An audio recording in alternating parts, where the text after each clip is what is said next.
Buenas tardes, jóvenes. ¿Cómo están? ¿Cómo están, chicos? ¿Me escuchan bien? Buenas tardes con todos. A ver si estamos en el aula.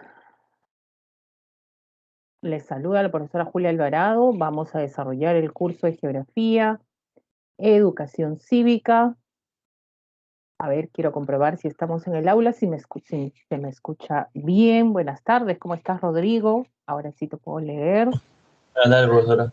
Buenas tardes. ¿Qué tal? ¿Cómo están? Feliz año, buen inicio de año para ustedes, que este año sea para ustedes y cada uno de ustedes, para la redundancia, pues que cumplan el objetivo que quieren, como es el caso de ingresar pues a la prestigiosa Universidad Nacional Mayor de San Marcos. ¿Qué tal, Ángelo? ¿Qué tal en este caso? Buenas tardes con todos. Bueno, vamos a iniciar, ya esta es la última hora, ya han tenido sus clases anteriores, vamos a iniciar con la parte de geografía para luego continuar con la parte de educación cívica, ¿ya? Como siempre lo hemos venido desarrollando también. Entonces vamos a compartir nuestro material referente a esta semana.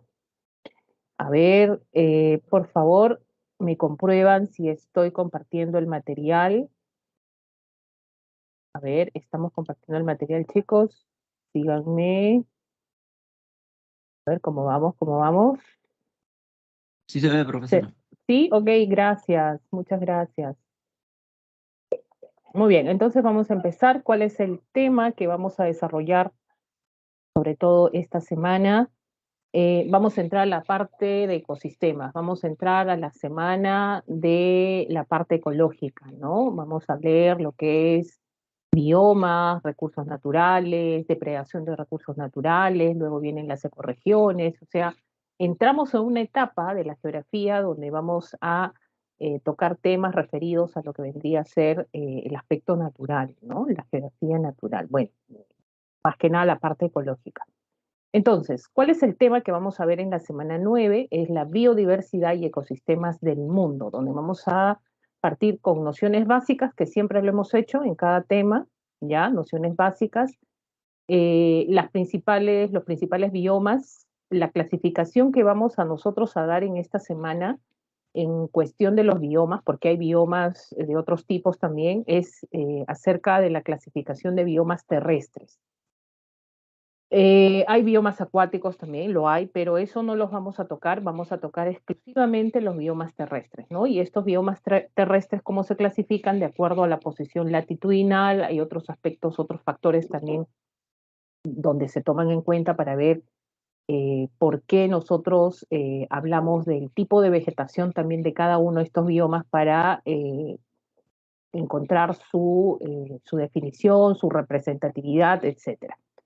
Y también, y como hablamos de biomas y asociado a lo que es los recursos naturales, mencionaremos lo que es desarrollo sostenible y la Agenda 2030, que es la que nos rige hoy en día cuando hablamos del uso racional de los recursos naturales, ¿no? Y está pues involucrado el tema de desarrollo sostenible. Esos son los temas en el caso de geografía.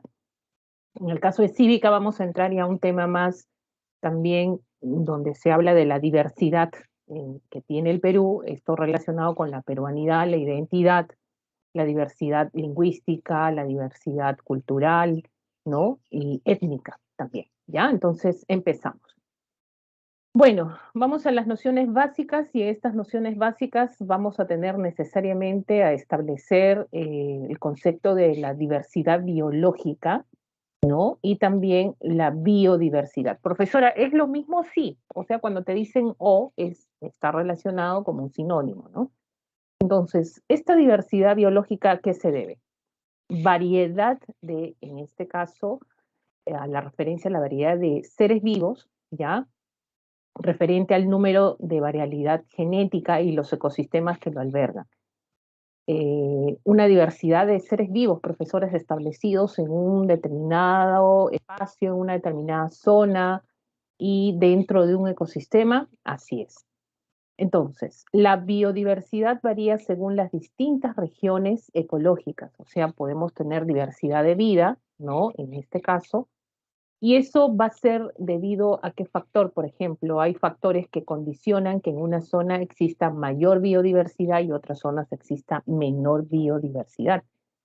Y esto se asocia más a las condiciones del clima, ¿no? Que forman un ecosistema y finalmente tenemos pues que alberga un conjunto de vida, ¿no? De especies. Hablamos de, por ejemplo, en este caso biótico, abiótico, todos esos elementos que conforman un ecosistema. Entonces dice ahí, ¿no? Mencionamos también, dice profesora, ¿qué zonas son las que tienen mayor biodiversidad? Bueno, atribuido necesariamente a las zonas tropicales. Tropicales, ¿por qué? Porque están cerca de la línea ecuatorial, estamos ubicándonos cerca de la línea ecuatorial, eso que hace que nosotros podemos determinar que en esos espacios, pues, son propicios para desarrollar más vida. Entonces uno dice biodiversidad, profesora, vida, sí, flora y fauna, ¿no? A esas condiciones nos referimos. Entonces dicen que estas zonas tropicales, donde abunda el agua, ¿no?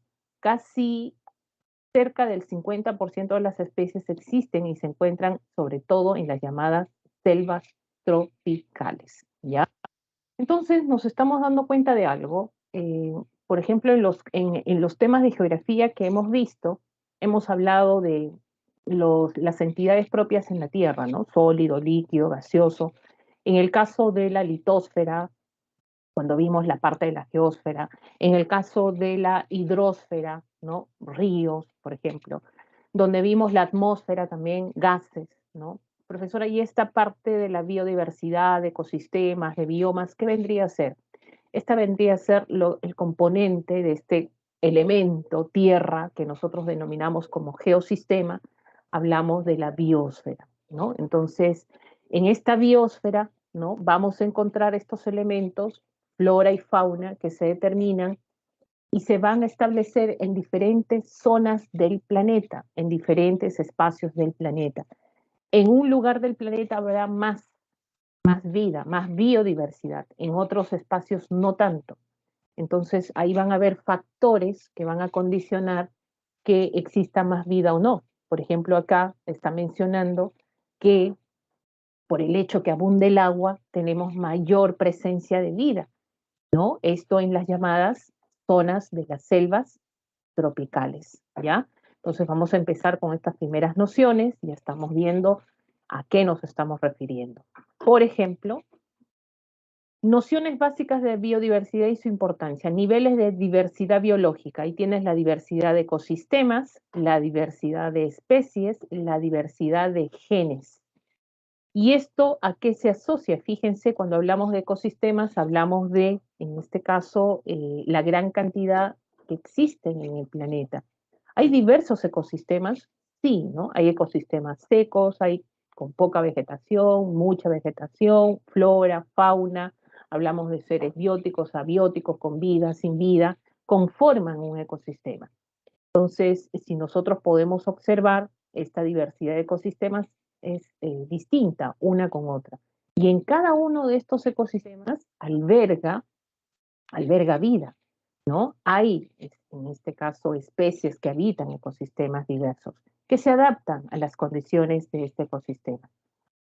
Ahora, ¿hay diversidad de especies? Sí, que están habitando, estas especies pueden ser diversas, que habitan un mismo lugar, una misma superficie, ¿no? Claro que sí. Por ejemplo, tenemos acá, ¿no? Cuando hablamos de diversidad de especies, ay, miren cuántas especies tenemos acá, el oso, el zorro, el ciervo, etc. Y dentro de una misma superficie ellos cohabitan, ¿no? En esta misma superficie se adaptaron a la misma condición climática, eso quiere decir que no se van a mezclar unos con otros, ¿no? Porque son de diferentes especies, ¿no? Pero han logrado, en este caso, establecerse en un mismo lugar. Entonces, ¿en un mismo lugar podemos encontrar una diversidad de especies? Así es, podemos encontrar una diversidad de especies. Aparte de eso, también hay la diversidad de genes, ¿no? Esa diversidad genética que encontramos en una misma especie. Por ejemplo, esta es una especie de, ¿qué hablamos? Del caballo, una especie, una sola especie, pero hay una diversidad hereditaria de genes, son distintos. Esto se produce por la mezcla, ¿no? Finalmente, ¿no? Vamos a tener caballos de distintos colores, en este caso de distinto pelaje, ¿no? Tamaño también en algunos casos, pero forman parte de la misma, en este caso, especie, pero tienen una diversidad, sobre todo genética, ¿ya? Se habla de esa diversidad genética. Muy bien, a partir de acá, entonces, nosotros ya estamos viendo cómo podemos establecer los biomas del mundo, cómo nosotros podemos hablar de estas superficies que se encuentran en diferentes espacios en el mundo, donde vamos a tener que tienen en común similares condiciones climáticas, dice acá, ¿no? Hay semejanzas ecológicas, hay comunidades de animales, hay comunidades de plantas, ¿no? Y estas comunidades que se forman, que se establecen, tanto de plantas como de animales, con un clima determinado, es lo que nosotros vamos a conocer como bioma, ¿ya? Ahora, los biomas vamos a establecerlos como terrestres y acuáticos, ¿no? O sea, de dos formas, los biomas terrestres y los biomas acuáticos.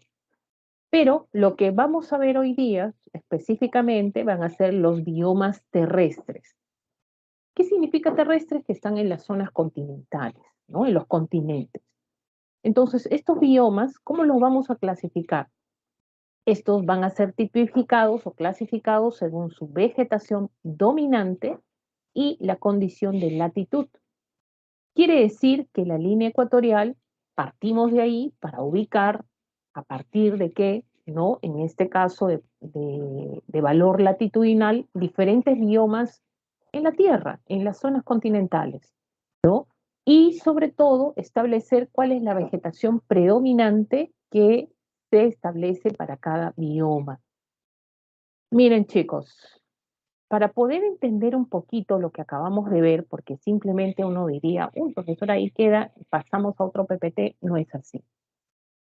¿Qué hemos dicho? Cuando nosotros hablamos de un bioma, ya hablamos en este caso de comunidades que existen en una superficie, ¿no? Estas comunidades son vidas, son biotas. ¿Qué significa? Que poseen, en este caso hablamos de flora y hablamos de fauna, ¿ya? Nosotros, para establecer esto, para nosotros decir que esto es un bioma, por ejemplo, yo digo, ¿qué bioma? Voy a poner un ejemplo, voy a decir que el bioma de bosque templado es un bioma conocido y se denomina como bosque templado. Y si es bosque templado, entonces rápidamente mi cabecita, y eso ya tú tienes que determinarlo para asociar, porque ya vienen las evaluaciones, ya vienen los exámenes, te tienes que decir, bosque templado. Lo primero que se tiene que venir a tu cabeza es determinar la ubicación. ¿Dónde están ubicados estos bosques templados? Mira, hasta el nombre te lo dice.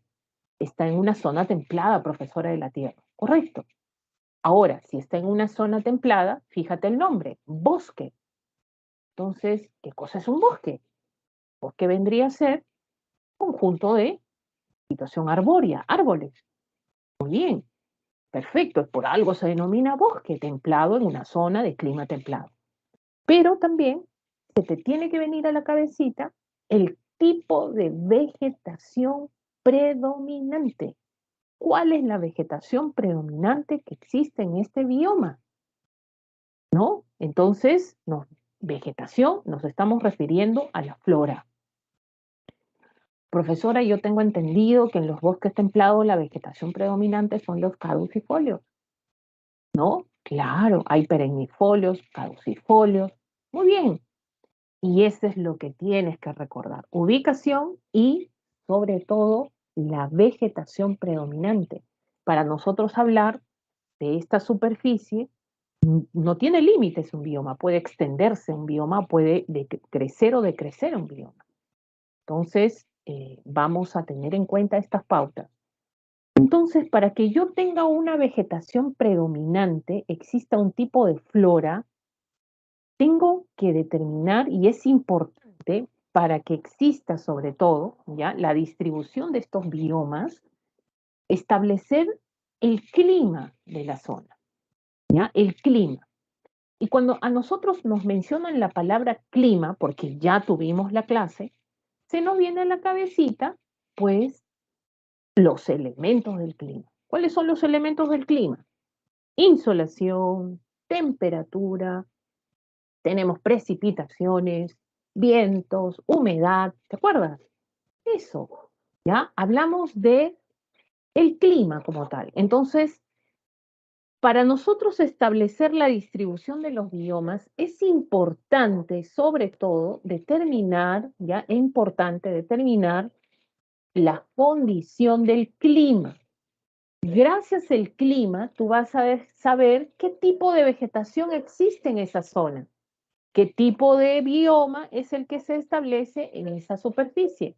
Por ejemplo, ¿cuáles son estos elementos del clima que se toman en cuenta para establecer pues esta vegetación predominante? La radiación solar, fotosíntesis, ¿no? Las precipitaciones, agua, ¿no? Y la temperatura, frío, calor, que establece pues que crezca o se determine una vegetación predominante. ¿Qué pasa si existe en una superficie mucha lluvia? Fíjense, mucha lluvia, o sea, quiere decir que hay mucha agua. Va a generar que en esta zona crezca vegetación de gran tamaño, porque siempre hay presencia de qué? De agua, altas temperaturas, radiación, y eso genera pues un tipo de clima. Profesora, ¿estamos hablando de un clima tropical? Así es. Crece vegetación de gran tamaño. ¿Qué sucede? Esta vegetación de gran tamaño, ¿solamente va a existir vegetación? ¿Flora? No. Toda flora acarrea un tipo de fauna. Entonces, cuando hay poca flora, por consecuencia, profesora, la fauna disminuye. Claro, cuando hay mucha flora, ¿no? Aumenta que también la denominación, la equivalencia, ¿no? Aumenta también la fauna. Entonces, fíjense que hay una relación ahí, ¿no? ¿Qué pasa si en esta superficie, en este bioma, no hay muchas lluvias? A las justas caen lloviznas y garúas. ¿Qué va a pasar con esta vegetación? ¿Va a existir? No, pues la vegetación va a ser, primeramente, no tan grande, va a ser pequeña, pegada al suelo, o vegetación que va a captar el agua, como el caso de los cactus, cactáceas, ¿no? Donde va a retener agua por más tiempo, porque no existe mucha agua. Entonces, escasea la vegetación y por lo tanto va a haber especie de fauna que se va a adaptar a estas bajas condiciones de vegetación, altas temperaturas, ¿verdad? Y sobre todo, pues determina que va a habitar un tipo de bioma. Entonces, ya para terminar, vamos a establecer que es importante, chicos, para nosotros hablar de bioma, la condición del clima, ¿no? Estos tres elementos son importantes para yo definir el tipo de flora que va a existir acá, en este bioma, y también determinar el tipo de fauna, ¿ya? Es lo que vamos a establecer dentro del bioma. Es por eso que nosotros acá también se repite en tu teoría, se está repitiendo, ya dice, la distribución de los biomas depende fundamentalmente del clima. ¿Cuál elementos? Energía solar, la temperatura y las precipitaciones. Estas son decisivas en la abundancia de las especies, ya sea de flora y de fauna, ¿no? Claro, es importante. Otros factores que influyen en la distribución de los biomas, aparte del clima, también está la parte de lo que es el relieve y la altitud. Claro que sí. Otra cosa es que yo esté en una zona plana y otra cosa es que yo esté en una zona elevada de la cordillera. Sabemos que los factores van a cambiar porque el clima también tiende a modificarse y se crea un tipo de bioma también en estos elementos, en estas zonas, en estos espacios. ¿No? No es lo mismo estar a 1000 metros, ¿no? 1000 metros sobre el nivel del mar que estar a 4500 metros sobre el nivel del mar. Son cosas muy distintas, ¿ya? ¿Por qué? Porque cuando subimos la cordillera, ¿qué sucede? Subimos una cierta altitud, ¿qué sucede? Las temperaturas bajan, la presión baja, la humedad baja, o sea, las condiciones del clima se modifican con respecto a una posición más baja, ¿no? Entonces hay que tener en cuenta también eso, que es un factor importante, ¿ya? Es por eso que a partir de acá vamos a ver los tipos de biomas según el clima. Por ejemplo, climas cálidos. ¿Qué significa cálidos? Hace calor. ¿ya? O sea, las temperaturas son elevadas. Climas secos, ¿qué significa secos? No hay muchas precipitaciones. Climas templados, hay un promedio entre el calor y el frío, ¿no? Hay un promedio, ¿no? Que se mantiene durante el año. Y fríos, donde las temperaturas más bajas son las que predominan.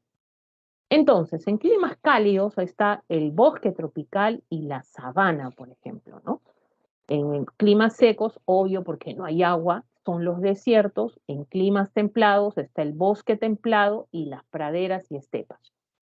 Y en clima de tipo frío está taiga y tundra, que son los biomas que están más altos con respecto a la posición latitudinal. Chicos?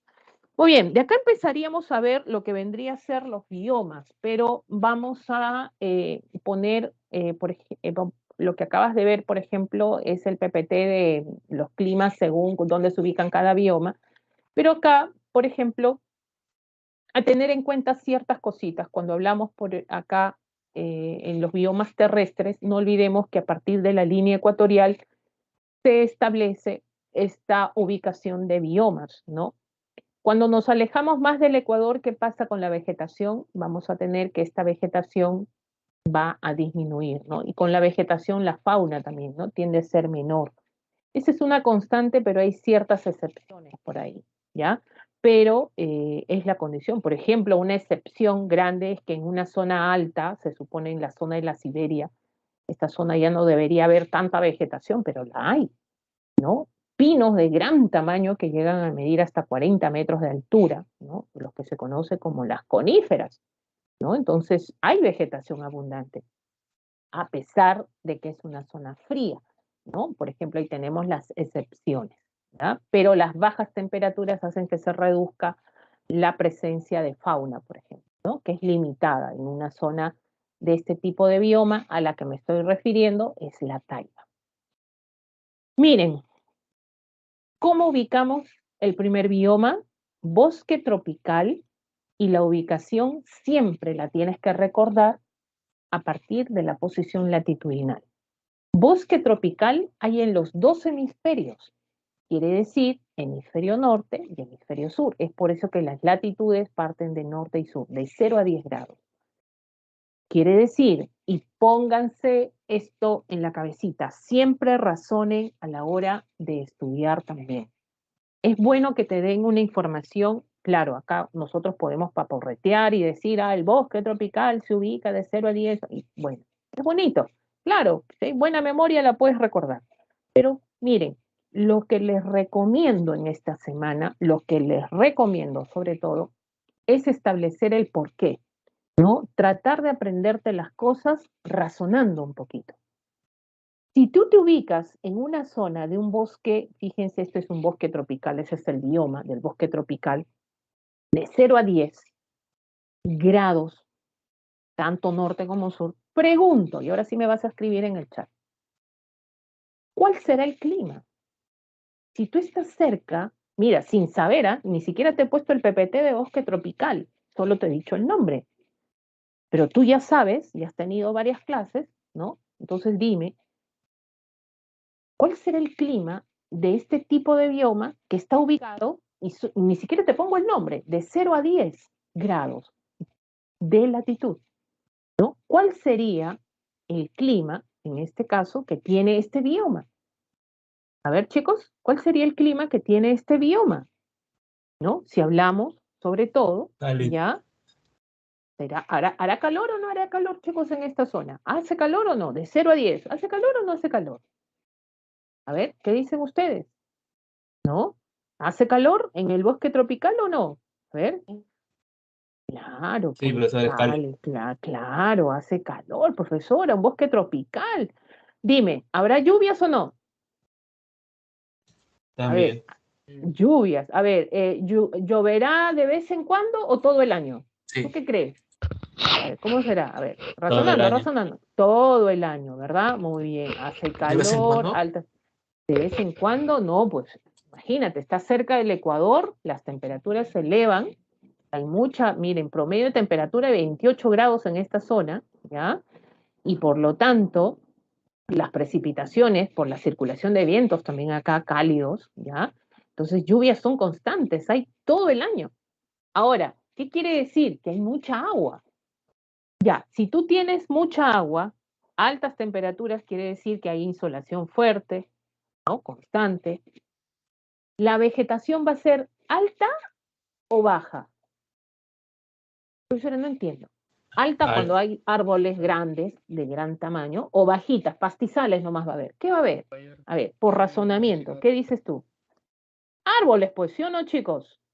Claro, pues, ¿de gran tamaño, sí o no? Claro, ya. Ahora, eso es lo que predomina.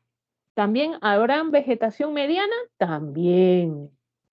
¿Ya? ¿Habrá enredaderas que se cuelgan de ahí de los árboles? También.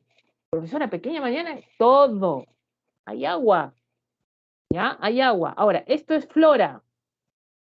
¿Ya? Esto es flora. Dime, ¿hay abundancia de flora, sí o no? Obvio. Claro, ahí dice Frank, profesora, el bioma de mayor biodiversidad. Claro, pues. Si hay flora, ¿qué habrá? Fauna, ¿verdad? Fauna. ¿Abundante o no? Claro. ¿Biodiversidad también? Claro, pues. Mira, tú solo lo has hecho, ¿ah? Tú solo has hecho tu bioma de bosque tropical. Nadie te tiene que agarrar en una pregunta de bioma. Nadie, porque ahí te ponen solo un elemento que tú descubras que ese es el bioma, marcas la respuesta. Así de simple. ¿Ya? Eso de estar paporreteando, bueno, si hay buena memoria, ahí hágalo, pero también hay que razonar.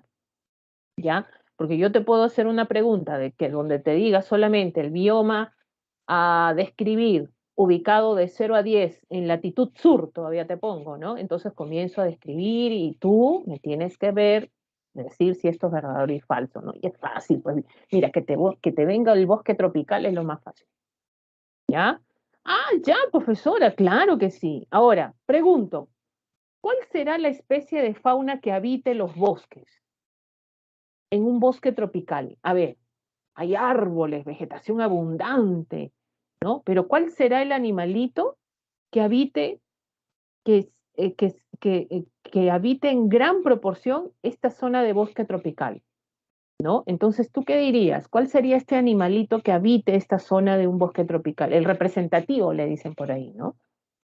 Bueno, que viva en los árboles, pues dime qué animalito es el que vive en los árboles. Ay, no vayas a pensar, ¿no? Profesora, esto es la selva, profesora, ahí está el hipopótamo, está el elefante. Oye, ¿dónde has visto un elefante entre árboles caminar el elefante? No, no te pasa.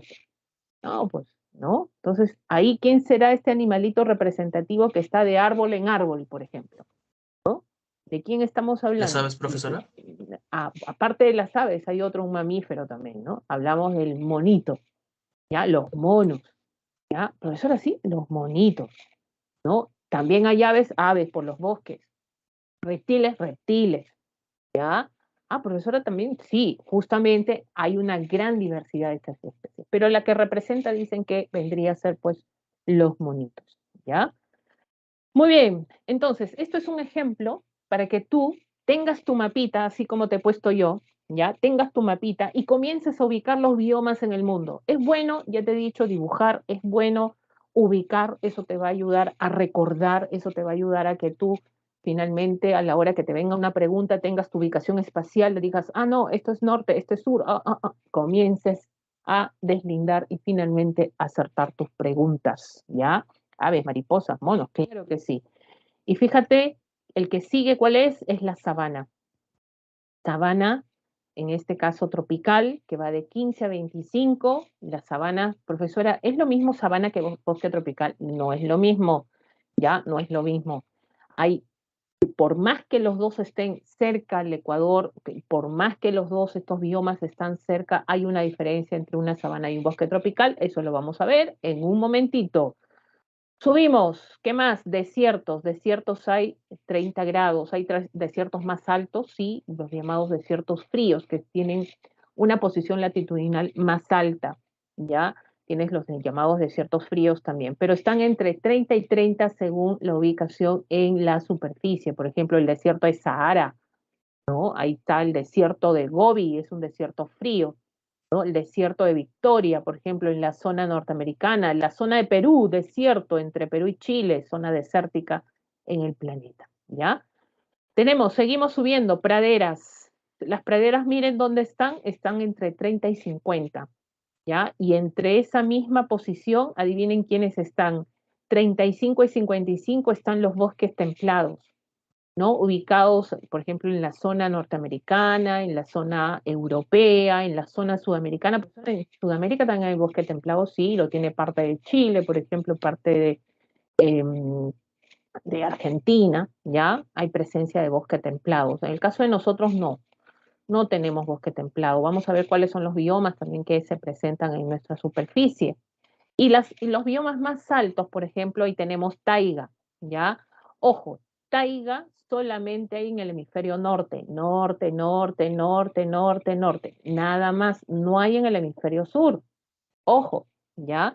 Para luego pasar a la último, fíjense, tenemos al último bioma que vendría a ser la tundra. Tundra norte, boreal, tundra en este caso meridional o sur, ya abarcaría la zona de la Antártida, ¿no? En el caso de la tundra austral, meridional. En cambio, la tundra del hemisferio norte, boreal, está a lo largo de todo lo que vendría a ser el océano glaciar ártico, ¿no? En toda esta zona encontramos tundra y también tundra encontramos en zonas alpinas, que quiere decir en zonas elevadas, donde hay elevación, sobre todo presencia de cordilleras, ¿no? Ahí tenemos, por ejemplo, los Andes, el Himalaya, hay presencia de tundra y esto tiene un nombre específico porque es cordillera, hay altitud, ahí se menciona lo que es la tundra alpina, ¿ya? La tundra alpina. Bueno, jóvenes, este mapa ustedes lo pueden rellenar como ustedes deseen, ponerle información y simplemente a partir de acá comenzar, en este caso, generar tu propio resumen, algo que tú hagas y que te quede como información para ti. Es una forma de estudiar también que te puede ayudar, ¿ya? Siempre te planteo cositas cuando las cosas son muy complicadas de repente para poder desarrollar las semanas. Ahora sí, ¿ya? Esto es un tema mío, ojo, esto es un mapa mío, no es necesariamente de la pre, esto es mío, no. Esto lo hago cuando yo estoy en una clase presencial, lo hago graficando, pero esta parte lo he querido mencionar también para ustedes, ¿ya? ¿Qué significa lo que viene? Son PPTs que tú vas a ver, vas a observar, donde tú, con toda la información que se te brinda, haces tu mapa síntesis, ¿no? Finalmente. Bueno, vamos a empezar, ¿ya? Bioma de bosque tropical. Miren, todo lo que hemos dicho, acá está. Ubicación de 0 a 10, tanto norte como sur. Ahí está el mapita donde podemos observar qué zonas, por ejemplo, tienen presencia de bosque tropical en el planeta, ¿no? La zona de la selva amazónica en Sudamérica, tienes ahí en África, la zona central, la zona de Asia, también el sudeste asiático, presencia de este tipo de bioma. Clima cálido, húmedo, temperatura 28 grados de promedio, o sea, un clima tropical, ¿ya? Precipitaciones abundantes y también humedad y precipitaciones. No olvidemos, tanto la flora como la fauna tiene la mayor diversidad del planeta, los dos, fíjense, acá está, tanto de animales como de plantas, hablamos la mayor, en este caso, diversidad, ¿ya? Por ejemplo, ¿cuál es la flora predominante en el bosque tropical? ¿Cuál es la vegetación predominante? Árboles. Por algo es bosque, pues. Pero hay también de talla mediana y baja. Por algo es hay diversidad acá, ¿no? Entonces, árboles de hojas perennes. Quiere decir que estas hojas no se caen fácilmente, ¿no? Son perennes. Desde que nacen, crecen, se desarrollan. Caoba, bambú, cedro, came, jevea, etcétera. ¿Ya? Epifitas, lianas, palmeras, café, también hay productos, hay recursos naturales en el bosque tropical. Por eso que mucho se explota este bioma y el hombre ha explotado a lo largo del tiempo y está degradando también, ¿no? Epifitas, lianas, café, cacao, plátano, vainilla, pimienta, etcétera, ¿no? Sobre todo. Estas lianas, que son estas como ramales que se cuelgan, algo así como el transporte público de Tarzán, ¿no? ¿Han visto la película Tarzán? Por donde se traslada de un árbol a otro. No es que cuelga su soguita por ahí, no, pues, ¿no? Estas son las famosas lianas, que son muy resistentes, ¿no? Y que existen en este tipo de biomas, ¿no? Crecen así de manera natural. Los gorilas, los chimpancés, los monos menores, los perezosos, son de estos, ¿no? Justamente que habitan este tipo de ecosistemas donde vamos a tener la presencia de árboles, necesitan estos animalitos para generar su hábitat. Venados, antílopes, tigres, jaguares, loros, colibríes, lagartos, etc. ¿Qué está haciendo el hombre? Obvio, ¿no? Si hay recursos hay que destruirlo, pues, ¿no? Siempre hemos hecho eso. Bueno, con fines agrícolas, la forma de la técnica de roza y quema, contaminación del agua, explotas minería, contaminación del suelo, actividad extracción petrolera, actividad forestal, comercial, ¿no? No generando lo que es la civicultura. Profesora, ¿qué cosa es la civicultura? Es el cuidado, es la protección, el uso adecuado de los bosques, por ejemplo, ¿no? No se realiza eso cuando debería generarse por parte de acción del hombre. Y si queremos poner, por ejemplo, esto del rosa y quema, es esto, miren, miren, es esto, miren lo que es esto. Profesora, ¿qué es? Lo negrito es las cenizas, prácticamente. Esto por agrandar la parte agrícola. Por ejemplo, yo encuentro una hectárea de bosques, ¿ya? ¿Qué significa? Pues necesito, hay establecimiento de población en esta zona y la mayoría de la población a lo largo de la historia es que se ha generado desarrollar actividades primarias, agricultura y ganadería. Entonces, ¿qué significa la agricultura? Es usar el suelo para obtener alimentos. Entonces, ¿qué hago yo? No puedo porque todo está cubierto de vegetación, bosques incluso, ¿no? Hay árboles. ¿Qué hago? Quemo la vegetación, ¿no? Y al quemar, fíjense, estoy generando, pues, deshacerme de esa vegetación para luego ubicar ese suelo para poder sembrar. Entonces, esto es un peligro, ¿por qué? Porque es una práctica ancestral que se viene dando, no solo en la Amazonía, no solo en las zonas tropicales, también en el caso de las zonas andinas en el Perú, por ejemplo, ¿no? Donde cuando tú quemas constantemente la vegetación en el suelo, ¿qué estás generando? La erosión, ¿no? Estás erosionando esa capa fértil del suelo y a futuro esto va a generar un perjuicio y no va a generar, pues, ser este suelo productivo, ¿no? Esta es la famosa práctica del roza y quema, ¿no? Y la agricultura migratoria que comienzas a establecer, en este espacio ya sembré, me voy a otro espacio y conforme vas a otro espacio vas deforestando, en este caso degradando, erosionando la vegetación que existe, ¿no? En ese sentido. La actividad petrolera, sabemos que esto no solamente contamina, depreda, hablamos de suelo, hablamos de agua, ¿no? En estos espacios, lamentablemente. Y la actividad forestal que no para, no para, a pesar que ha habido COVID, tampoco ha parado en estas superficies, ¿no? Es uno de los biomas más complejos en el mundo. Quiere decir que hay una gran biodiversidad y el hombre ha siempre aprovechado, pero no lo ha hecho de manera adecuada, ¿no? Y vamos a ver los resultados posteriormente ya cuando pasen los años y nos pase factura la misma naturaleza también. Vamos a la sabana, ¿ya? Vamos a la sabana, chicos. La sabana, como les dije, es, bueno, propio de zonas tropicales, pero la mayoría se encuentra entre 15 y 25 en los dos hemisferios. Fíjense, según el mapa, tenemos sabanas en la zona sudamericana, en la zona africana, donde la sabana es más grande, y en la zona australiana también, ¿ya? A ver, chicos, ¿han visto una sabana alguna vez? Sí creo, ¿no? Sí creo que hayan visto una sabana. Sí, yo creo que sí. ¿Ya? Acá, por ejemplo, esta es la foto de una sabana, los animalitos de la sabana. ¿Han visto películas de repente en su chiquititud?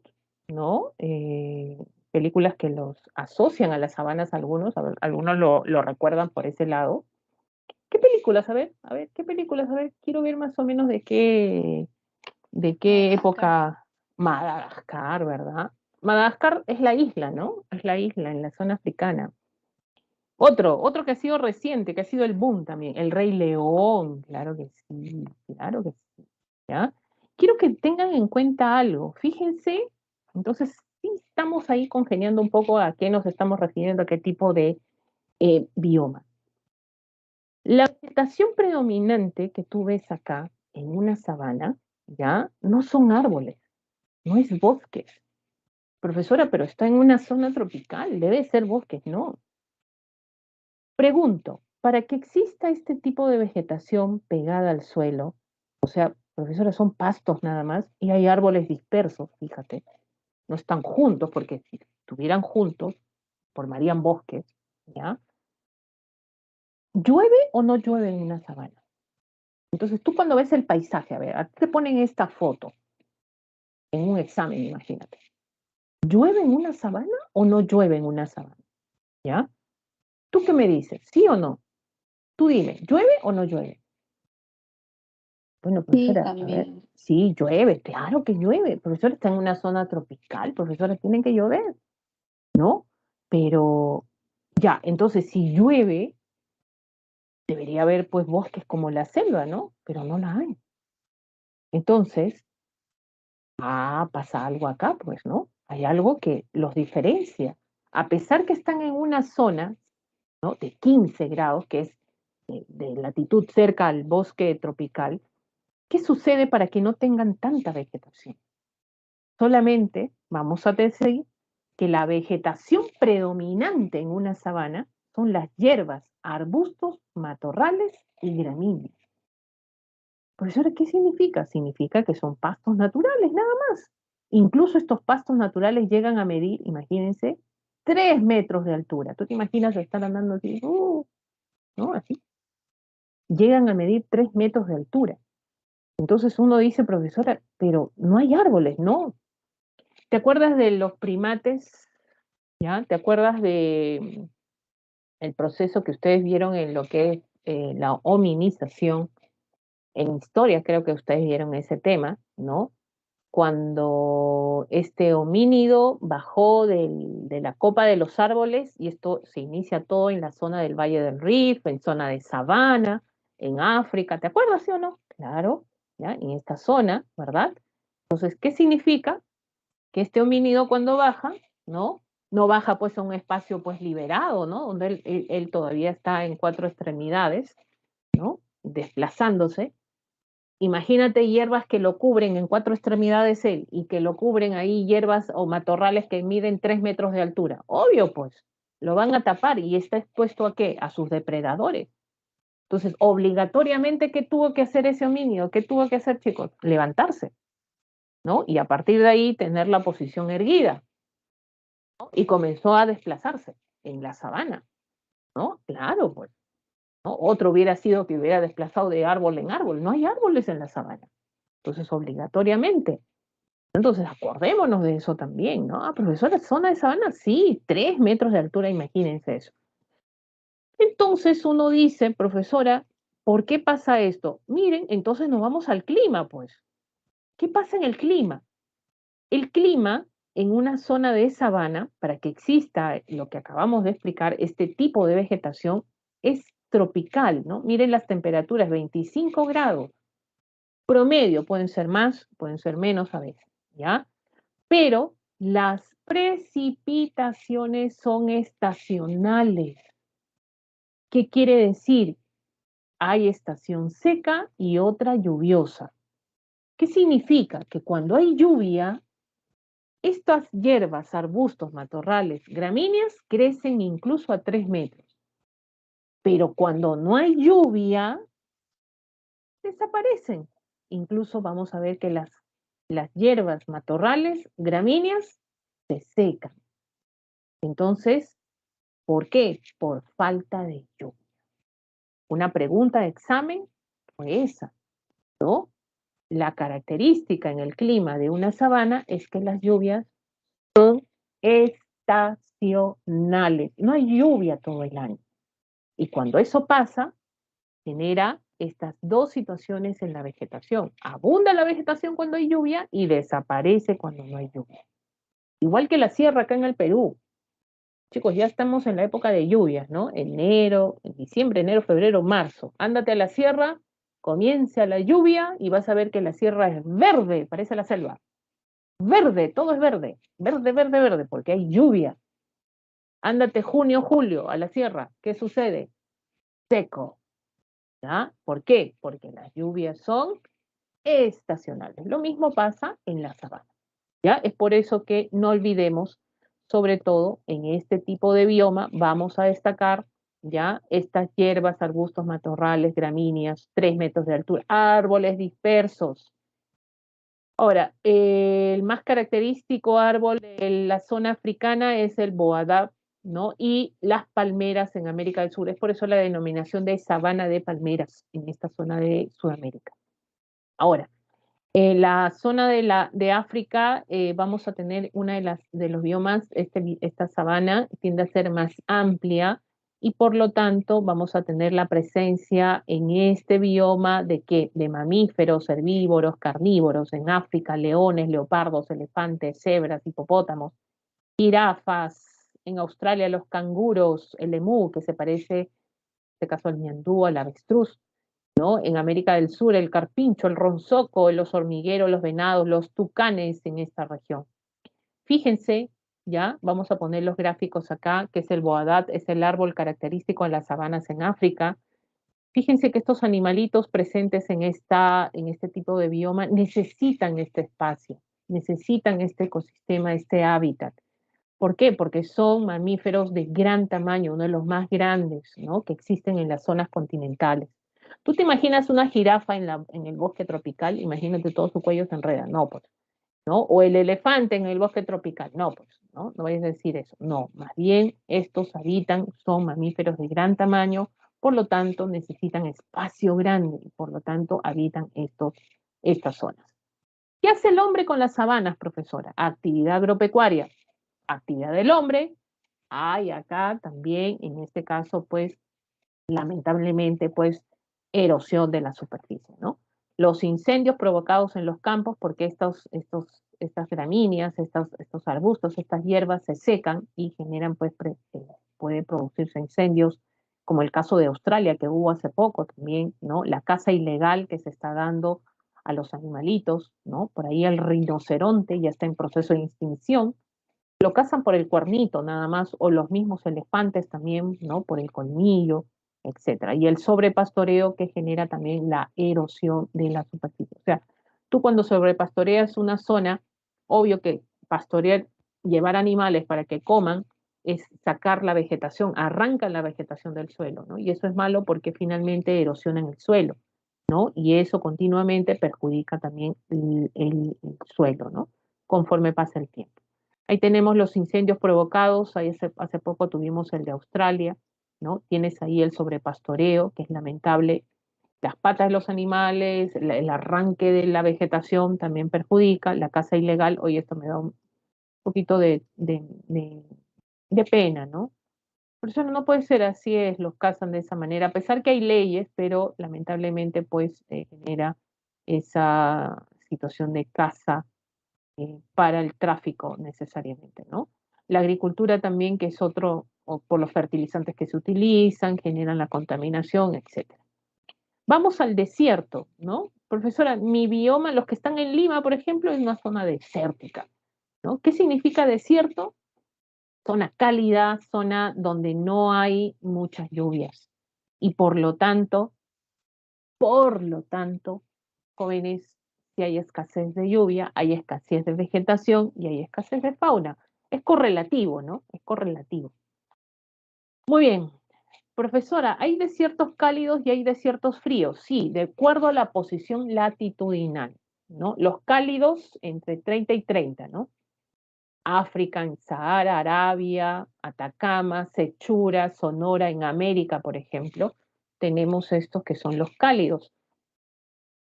Los fríos, ahí está el desierto de Gobi en Asia, la Patagonia, que está en el extremo sur de América. Los desiertos en el mundo están aumentando, dicen, ¿no? Lamentablemente, miren, Perú y Chile comparten una zona desértica y conocida, Perú y Chile, esta zona conocida como el desierto más árido en el mundo. Pero ¿cómo es eso? Sí, es muy árido. ¿Qué significa? No hay agua, ¿no? Lo único que cae en nuestras zonas desérticas son garúas, lloviznas, y eso si es que viene, ¿no? Pero hay un desierto considerado como uno de los más áridos en el mundo también, ¿no? Está el caso de Atacama, en Chile, ¿ya? donde, imagínate, donde llega la llovizna, va a caer la gotita, no cae al suelo, se evapora en el proceso de caída el agua. O sea, es tan árido que el agua ni llega a la superficie, ¿no? Eso es Atacama. Pero llega un momento que todo se cubre de neblina, ¿ya? Todo se cubre de neblina en estas zonas desérticas, es en el norte de Chile, ¿no? Y la neblina capta humedad, ¿no? Y por esa humedad que capta, genera que salga vegetación, imagínense. Y la vegetación que sale en estas zonas desérticas en el norte de Chile son flores, ¿no? Y por eso le dicen ahí el desierto floreado, por ahí en la zona chilena. Bueno, eso es en épocas estacionales nada más, pero no hay agua en estas superficies, ¿ya? Por algo hablamos de desierto. Y el clima árido, altas temperaturas, y sabemos que en el desierto en el día hace calor, y en la noche, desciende la temperatura, ¿no? De 40 a 50 grados de temperatura en zonas, eso dependiendo de días y noches, ¿no? En las noches, si son muy frías, ¿ya? Las temperaturas bajan considerablemente, ¿no? Finalmente. Y escasas precipitaciones, acuérdate de eso, desierto, ¿no? Escasez de precipitaciones. La flora es escasa, pero se adapta a duras condiciones, ¿no? ¿Qué tipo de flora vamos a tener acá? Pues aquella que necesita agua de abajo, ¿no? De la napa freática encuentra agua y subsiste. Los cactus, por ejemplo, ¿no? También, ¿no? Palmeras, los nopales, ¿no? Los cactus, las cactáceas, ¿no? Por ejemplo, estas acá, las nopales. Profesor, esa es la tuna, sí, ahí está. En México, por ejemplo, comen nopales. Así como la vainita, nosotros picamos nuestro guiso de vainita, ellos hacen su guiso de nopales, por ejemplo, ¿no? Ya sabes qué comer el día que te pierdas en el desierto, por ejemplo, ¿no? Agarras ahí, pues, estas especies de flora y no te va a pasar nada, no pasas de la diarrea, pero, pues, sobrevives, ¿no? Es lo importante. Encontramos arbustos, cactus, nopales, etcétera. La fauna se adapta a esto, pues sobre todo a las altas temperaturas, a la falta de humedad, a la falta de precipitaciones, ¿no? Sobre todo tiende a adaptarse. Ahí tenemos a los camellitos, los escorpiones, los coyotes, los halcones, los oasis. Aquellos que viven en Lima, poco ya he visto, porque Lima es una zona desértica, ¿no? Lo que predomina acá, ejemplo, las arañas, ¿no? Por eso tu casa, si no la limpias, ya sabes lo que sale, las arañas, ¿no? No te sientas mal porque finalmente es su hábitat de las arañas, ¿ah? Más bien tú estás ocupando su espacio, ¿no? Las lagartijas, por ejemplo, ya no veo mucho, ¿no? Son hábitats de estas zonas desérticas, ¿no? Escorpiones también que ya no se ven mucho, ¿no? ¿Ya? Ahora, tienes ahí el camellito que es representativo, obvio, de las zonas desérticas en el mundo. ¿Qué hace el hombre? ¿No? Sobrepastoreo, ¿no? Desarrollo de minería, parte extracción petrolera, gasífera, ¿no? Tienes ahí desarrollo de agricultura, tienes ahí en este caso también de tecnologías hidráulicas que se pueden adaptar acá en estas zonas desérticas. Los beduinos del Sahara, miren, utilizando el transporte del camello, la formación de oasis, extracción petrolera, pastoreo también de camellos, donde encuentran, en este caso, pues alguna situación de flora para que puedan subsistir, ¿no? Alimentarse de ello.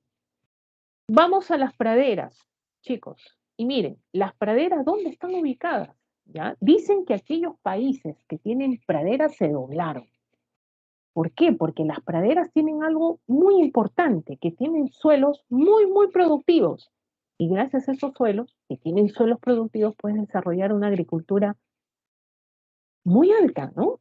Puedes sembrar todo el año y te dan ese suelo altamente productivos. Profesora, nosotros tenemos praderas, profesora. Ay, ya queremos tener ese suelo productivo.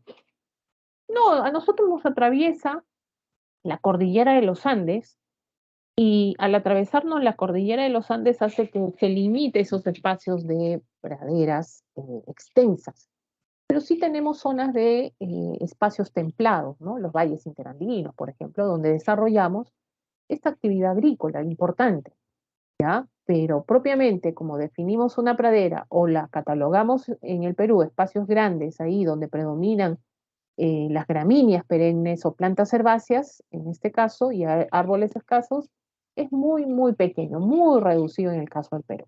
Por el clima, se establece, pero no hay estos espacios grandes que se conocen como las praderas. Esto vendría a ser una pradera, miren, ¿no? Ahí donde puedes correr, ¿no? Puedes correr, ahí saltar, los espacios, los árboles son escasos, son dispersos también en algunos casos, pero fíjense la vegetación predominante. En una pradera son las gramíneas, ¿ya? Las gramíneas, ¿no? Tienes ahí en este caso arbustos en algunos casos, ¿ya? Y obvio que todo esto se está realizando en un clima templado. ¿Qué cosa es un clima templado? Un promedio de 20 grados, ¿no? El verano, en este caso, en el verano e invierno, ¿no? Vamos a tener, en este caso, una regulación de la temperatura, ¿no? Precipitaciones también tienden a ser más escasas en una zona de pradera, ¿ya? ¿Quién tiene pradera en el mundo? Fíjense, Europa Central Oriental, también las estepas euroasiáticas, praderas norteamericanas, Argentina, Uruguay, las praderas de altas del en la zona del África. Quiere decir que estos continentes albergan lo que son, en este caso, praderas, ¿ya? Y ya se han utilizado las praderas que casi ya no hay praderas naturales, ¿no? En el mundo, lamentablemente. Más se están utilizando para la actividad agrícola y ganadera, eso por la actividad humana. Miren, jóvenes, esto ya quiero que tengan en cuenta esto. Por ejemplo, esto es una vegetación herbácea, arbustos, gramíneas de gran tamaño, llegan a medir 3 metros de altura, pero eso es una zona cálida, 25 grados, ¿ya? Estamos hablando de una sabana, ¿ya? Vamos a poner acá, esto es una sabana, ¿ok? Ahora, fíjense que esta misma vegetación, pero mediana, ¿ya? Gramíneas de mediano tamaño, ya no un clima cálido, sino un clima, en este caso, templado, hablamos de una pradera. Pero fíjense que la vegetación se repite, pero de menor tamaño, ¿ya? Hablamos de la pradera. Y también vamos a continuar que hay un espacio también, pero estas mismas plantas herbáceas, pero de menor tamaño, ¿ya? Más pegaditas al suelo, así, ¿ya? Acá sí. Granos, profesor, gramíneas también, arbustos también, ¿ya?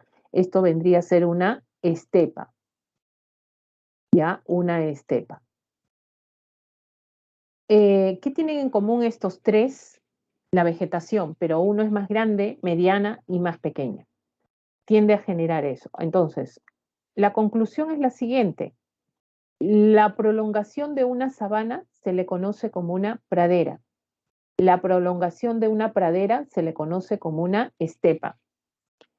Y entre pradera y estepa lo que predominan son las gramíneas y plantas herbáceas. En estos dos espacios desarrollamos ¿qué? Desarrollamos agricultura, ganadería. Se aprovecha de esta manera, ¿ya? Pero la diferencia es que en estos espacios vamos a ver la vegetación, en este caso igual, pero menor en el caso de las estepas. ¿Por qué te digo esto? Porque hay animalitos, hay fauna que se traslada de una sabana a una pradera, de una pradera a una estepa, ¿no? Entonces podemos encontrar, por ejemplo, jirafas. Hay en las praderas, hay jirafas, profesora, pero las jirafas están en la sabana, pero también puedes encontrar en una pradera, ¿ya? ¿Por qué? La condición de flora que existe, ¿no? Que necesitan estos animalitos también, entonces se pueden trasladar a estos otros, en este caso, biomas, ¿ya? Entonces, la prolongación de una sabana, la pradera, la prolongación de una pradera, la estepa, ¿no? Solo que estos dos últimos son de climas templados. En cambio de la sabana es un clima tropical, más cálido, ¿no? Ahí se ve la diferencia, ¿ya? Para poder establecer sobre todo esta ubicación de este bioma, ¿no? Ahora, es por eso, jóvenes, dice acá, ya, las estepas, con hierbas más bajas y árboles más escasos. O sea, las hierbas son más pegaditas, ¿no? Y a diferencia de las praderas donde las gramíneas tienden a ser medianas, más altas, ¿no? Ahí tienes estas especies como el ajenjo negro, la espiguilla azul, la gueaguea, la cola de venado, la hierba de búfala, etc. Y la fauna, vizcachitas, liebres, zorros, patos, ¿ya? ñandúes, bisontes en América del Norte, caballos salvajes, canguro rojo en Australia, cebras, jirafas, leopardos, leones que se van de la sabana a las praderas africanas también, ¿no? Entonces justamente pueden trasladarse. ¿Qué hace el hombre? Ya no hay praderas naturales. Han sido modificadas para desarrollar agricultura y ganadería y sobre todo también el sobrepastoreo que existe en estas zonas, ¿no? Acá tenemos, por ejemplo, la ganadería en las pampas. No sé si han escuchado ese término que dice las pampas argentinas. Argentina es una gran pradera, este país es una gran pradera, ¿ya? Ahí tenemos, por ejemplo, el desarrollo pues de ganadería, agricultura para ellos. Tú cuando vas a Argentina, ¿qué tienes que comer? ¿No? ¿Qué vas a comer ahí? Pues lo que ellos producen, en primer lugar, pues la carne argentina, dicen que es la mejor del mundo, según ellos. Ahí también estamos hablando de Uruguay, que tiene praderas en su superficie. Se están modificando las praderas en California, por ejemplo, Estados Unidos tiene praderas, primer productor de granos en el mundo, o sea, ha sabido aprovechar pues lo que la naturaleza le ha dado, ¿no? Las estepas euroasiáticas, fíjense que en las estepas ya la vegetación es más pequeña, ¿no? Más pegadita al suelo, ¿ya? Esto en la zona euroasiática y las ciudades también cercanas a estas zonas de biomas de praderas. Y tenemos el bosque templado, ¿ya? El bosque templado. A ver, ¿qué hemos visto hasta ahora? Hemos visto bosque tropical, hemos visto sabana, hemos visto desierto, hemos visto pradera. Vamos al bosque templado, estamos en zonas templadas, ¿entre quiénes? ¿Entre quiénes? Estamos entre el trópico y los círculos polares, tanto de los dos hemisferios. Y si nosotros vemos el mapa, fíjense, ¿ya? ¿Dónde hay bosque templado? Les digo una cosa, chicos, los bosques templados son los biomas más lindos que hay, muy bonitos. Es por eso que el día que vayas a Estados Unidos, el día que vayas a la zona sur de Chile, a la zona parte de Argentina, extremo sur también, a la zona europea, a la zona entre lo que es China, parte de Japón también por ahí, ¿no? Te vas a esta zona de bosque templado, vas a encontrar pues un paisaje maravilloso, ¿no? En primavera, uy, anda a ver lo que es el bosque templado, hasta en el suelo sale flores. Todo es flores, flores, flores, a eso se asocia la primavera. En cambio, en Lima, Perú, la primavera es lo mismo, todo el año, ¿no? Pues no, pero está la primavera, uy, encima ni flores salen, ¿ya? Pero en el bosque templado sí es un bioma que justamente por la condición del clima vamos a tener pues un paisaje espectacular, ¿no? Y es por eso, el tipo de suelo, los recursos que existen acá, es el bioma más alterado que hemos tenido, porque el mayor número de la población del mundo se asienta acá, en este tipo de bioma. Mira, Estados Unidos, ahí está la zona de China, Europa, por ejemplo, tenemos ahí el asentamiento de la población, ¿ya? Entre 30 y 50 están los bosques templados. Se localizan en Asia, al este de Asia, al centro y oeste de Europa, ¿ya? La parte oriental de América del Norte, Argentina y Chile, que tienen también bosque templado. Clima, veranos cálidos, inviernos fríos, eso sí, hace calor, mucho calor, y cuando hace frío, incluso caída de nieve en épocas frías cuando se acercan al círculo polar, ¿no? De acuerdo a la posición del hemisferio que se encuentren, ya sea en el norte, ya sea al sur. Es por eso que ellos tienen su blanca Navidad, ¿no? Aquellos que están ubicados en un bosque templado, los países europeos, por ejemplo, ¿no? ¿Y cuál es la vegetación predominante en un bosque templado? Ojo, chicos, ¿ya? A recordar esto que ya te lo dije, también te lo dije como ejemplo.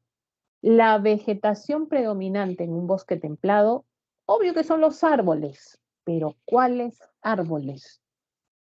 Los caducifolios y algunos perennifolios, pero de estos dos, ¿cuál es el más importante, profesora? Los caducifolios.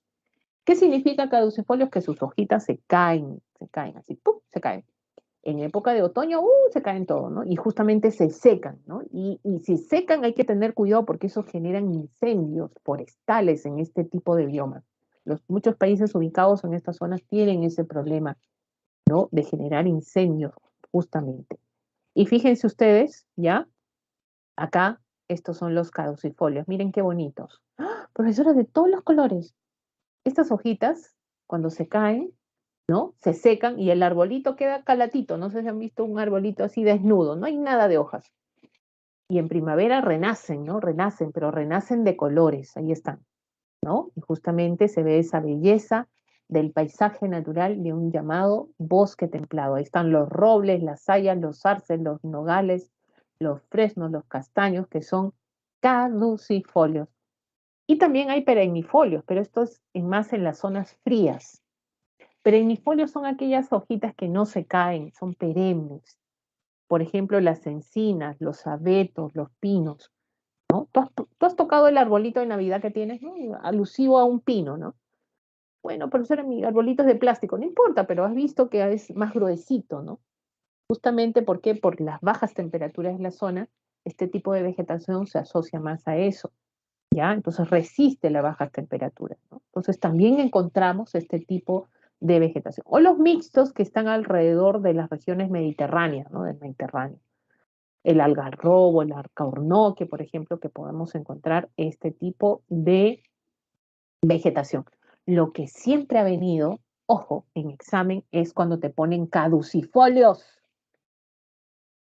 O te pueden poner al revés. Hayas, arces, nogales, fresnos, castaños, caducifolios. ¿Ya? Y de frente tú tienes que decir, esto es un bosque templado. ¿Ya?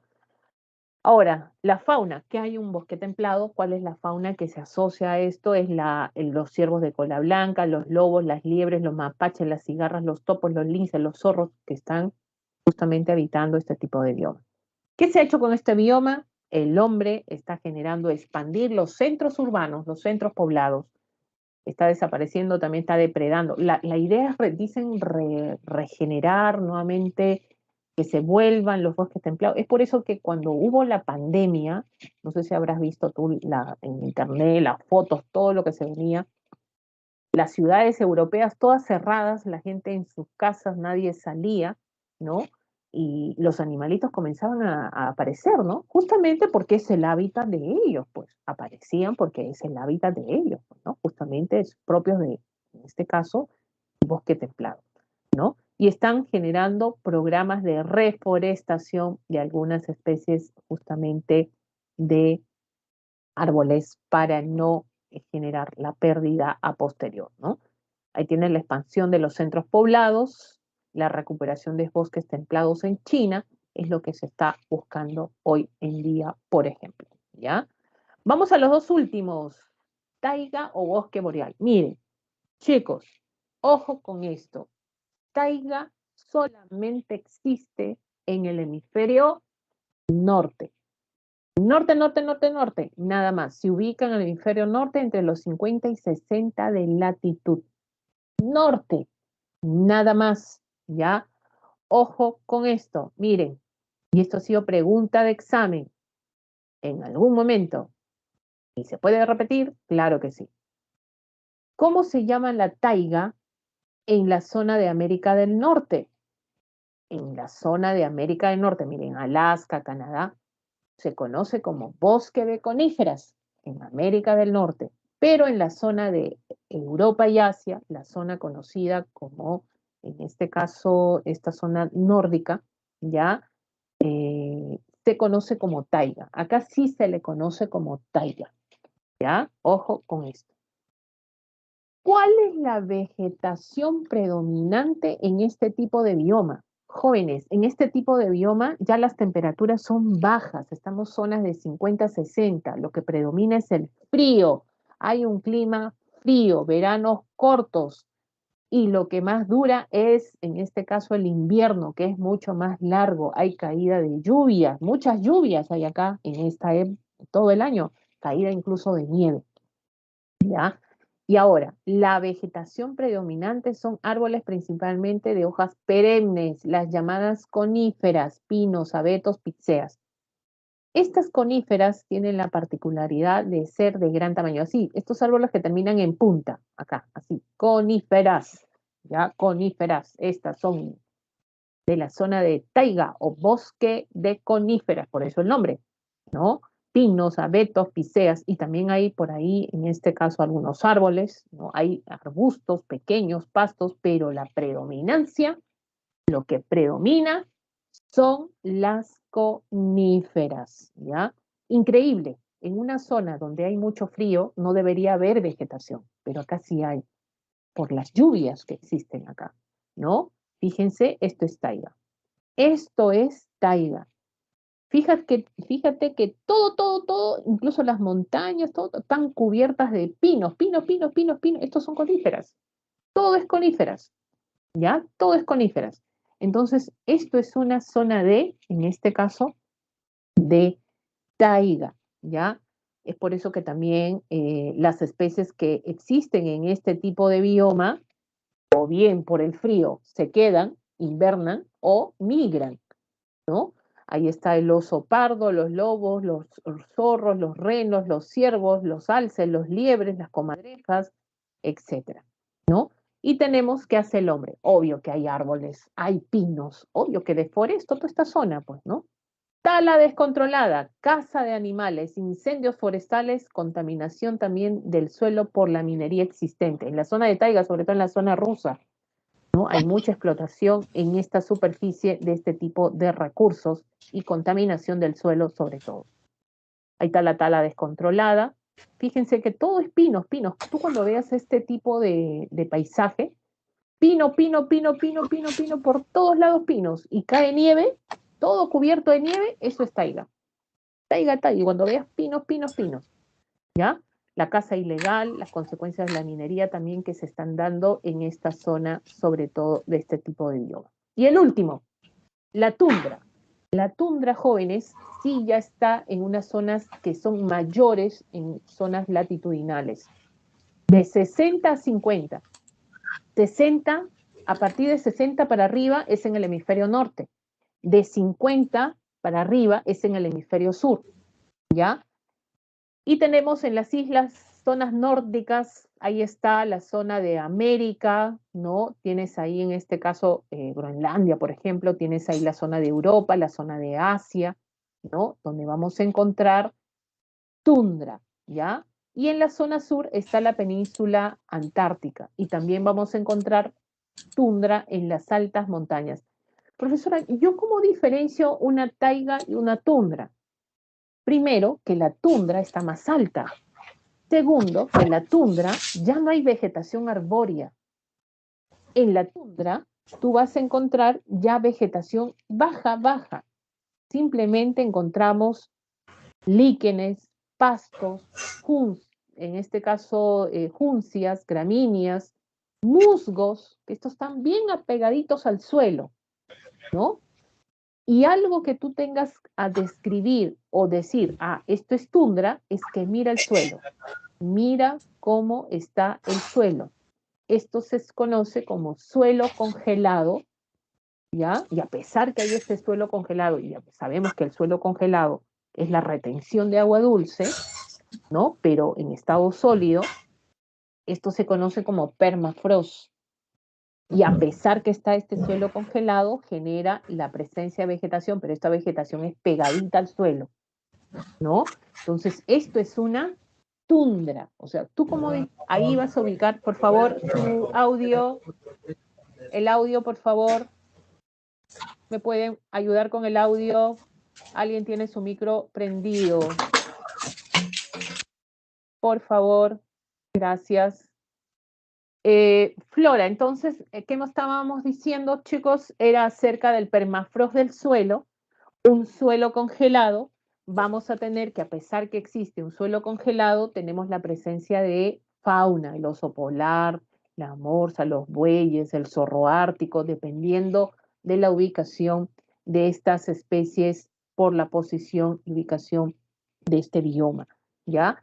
Destacan los esquimales, la caza ilegal, el cambio climático, la construcción de infraestructura industrial. ¿Qué significa? Miren, significa que la tundra puede desaparecer con el cambio climático, sí. Es uno de los biomas que está en peligro de desaparecer justamente porque están ubicados cerca a la zona de los polos. El caso de la península antártica y el caso de la zona cercana al círculo, la zona de los polos, ¿no? Del polo norte. No olvidemos que tundra abarca todo el límite del océano glaciar ártico. Entonces, ¿qué significa? Que si hay cambio climático, calentamiento global, es que este hielo se va a descongelar, Y al descongelarse, simplemente ya no habría permafrost del suelo y cambiaría el bioma. Ya no estaríamos hablando de tundra, sino como ya se descongela y el agua se empoza, estaríamos hablando de un humedal, ¿no? Ya desaparecería estas especies también en algunos casos, migrarían las especies que están acostumbradas a este tipo de bioma. No olvidemos que tundra hay en el norte y en el sur, boreal y austral, ¿no? Y podemos ubicar en cada uno de estos espacios, por ejemplo, diferentes especies. Y aparte de eso, también hay tundra en las montañas. Subimos la cordillera, en el caso de los Andes, en el caso del Himalaya, subimos la cordillera y al subir la cordillera, ¿qué va a pasar? ¿Vas a encontrar permafrost? ¿Vas a encontrar musgos, líquenes? Así es. Entonces, también hay tundra en las zonas altas, en la cordillera. Y esto se conoce como tundra alpina. Tundra alpina, ¿ya? Tundra alpina. Entonces, tratemos de ubicar este bioma de acuerdo a la posición donde se establece. Por ejemplo, renos, caribúes, zorros árticos, lobos, bueyes, osos polares, que es el oso representativo, este es el osito representativo de este bioma tundra. Por ejemplo, el oso polar, ¿dónde está? ¿En una zona boreal o una zona austral de tundra? ¿Tú qué dirás? ¿Dónde encontramos el oso polar, chicos? ¿En una zona boreal o una zona austral? Dime tú. ¿Norte o sur? Norte es boreal y austral es sur. ¿Dónde está el oso polar? ¿En qué zona de tundra? ¿En la zona boreal o en la zona austral? ¿Qué me respondes? A ver, ¿qué dices? ¿Qué dices? Boreal. Boreal, muy bien. Claro, pues. O tú en la Antártida ves al oso polar. No, pues, no, para nada. Chicos, lo que acabas de responder es una pregunta de ingreso directo a la PREA.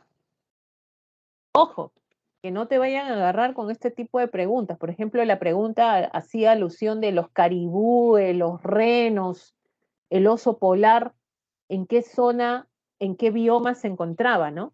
Entonces uno dice, ah, profesor, el oso polar es tundra. Entonces uno marcaba tundra, pero no había tundra boreal, tundra austral, en este caso tundra alpina, ¿no?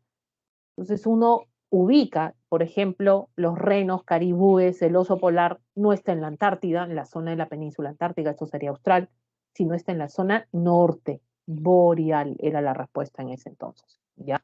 Entonces vamos a tener en cuenta eso. Y finalmente, la acción del hombre, la caza ilegal. Como siempre, el hombre depredando, degradando la minería que existe en esta zona también, de extracción petrolera. Esto es en la zona rusa, los esquimales que se adaptan a las condiciones y es su hábitat prácticamente, ¿no? En estas superficies.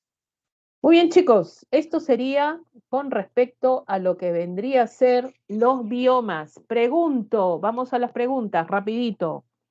¿Qué bioma ubicado entre 15 y 25 grados de latitud, presencia de gramíneas y lluvias estacionales? A ver, de 15 a 25, presencia de gramíneas, lluvias estacionales. ¿Me estoy refiriendo a qué bioma? Sabana. Sabana, perfecto, muy bien. Dime, ¿qué bioma es el que tiene permafrost del suelo? A ver, ¿qué bioma tiene permafrost del suelo? La tundra. Muy bien, tundra, perfecto, ¿ya? ¿Qué bioma alberga en su espacio, en su zona, elefantes, jirafas, leones, cebras? ¿Sigo? A ver. La sabana. Sabana, obvio, la sabana. ¿Qué bioma se ubica, ya, de 0 a 10? Clima tropical. Bosque tropical. Bosque tropical, perfecto, ¿ya? Chicos, ¿dónde hay coníferas? A ver, ¿dónde hay coníferas? ¿Dónde hay coníferas? ¿Dónde hay coníferas? ¿Dónde hay coníferas? Esto es coníferas, así, coníferas. ¿No? Taiga, perfecto. Ya, coníferas, no te olvides. Coníferas. Bueno, ciertas cositas que te he preguntado han venido en preguntas en algún momento. ¿Ya? A seguir estudiando, jóvenes. Este es un tema del cual hay que, como te dije, hay que hacer un resumen para poder llegar a la respuesta. Profesora, ¿qué es esto? Vamos rapidito. Esto se conoce como desarrollo sostenible. Miren, voy a hacer un resumen para poder entender en qué consiste todo esto. Dicen, esto fue organizado, utilizado por primera vez por la Comisión Mundial del Medio Ambiente y Desarrollo de la ONU en 1987 a través del famoso informe de Brundtland en 1987. Esta científica que emite este informe donde dice, está en manos de la humanidad asegurar que el desarrollo sea sostenible, es decir, asegurar que satisfaga las necesidades del presente sin comprometer la capacidad de futuras generaciones para satisfacer las propias. Surge la preocupación de crecimiento económico sobre la base de la explotación de los recursos naturales. ¿Qué significa? Chicos, miren, a lo largo del tiempo, este hombre, desde que ha existido, ¿verdad? ¿Qué ha hecho? Ha generado, pues, acudir a los recursos naturales, ¿para qué? Para cubrir necesidades, ¿no? En este caso, eso ha sido siempre, ¿ya? Eso ha sido siempre. Siempre ha generado esto el hombre, así es, tanto así que mira a tu alrededor que somos hoy en día. Hay grandes ciudades, gran desarrollo por parte del hombre, etcétera, y siempre ha generado esto, obtener estos recursos de la naturaleza, porque estos son de la naturaleza, ¿ya? Y finalmente cubre necesidades. Pregunto, jóvenes, ¿esto ha sido continuamente? Es correcto, pero dime, ¿los recursos naturales cómo son? El problema es esto, que los recursos cómo son, limitados o ilimitados. ¿Cómo son? Limitados. ¿Cómo son? Limitados. Limitados. ¿Ya? Limitados. ¿Qué quiere decir esto? Que en algún momento van a desaparecer. Profesor, ¿y ya pues que desaparezcan? No, porque finalmente si desaparecen, ¿qué va a pasar? Que este hombre no va a poder cubrir sus necesidades. Hay un peligro de por medio. Profesora, pero, y para colmo, este hombre se ha multiplicado. Hay mucha más población en el mundo.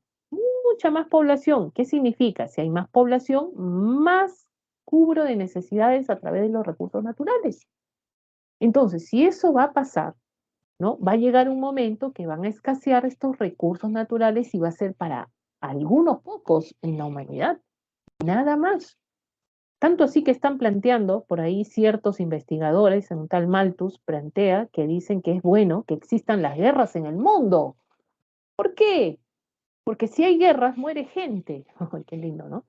Y de pronto hay menos personas, menos población y hay más acceso a los recursos naturales.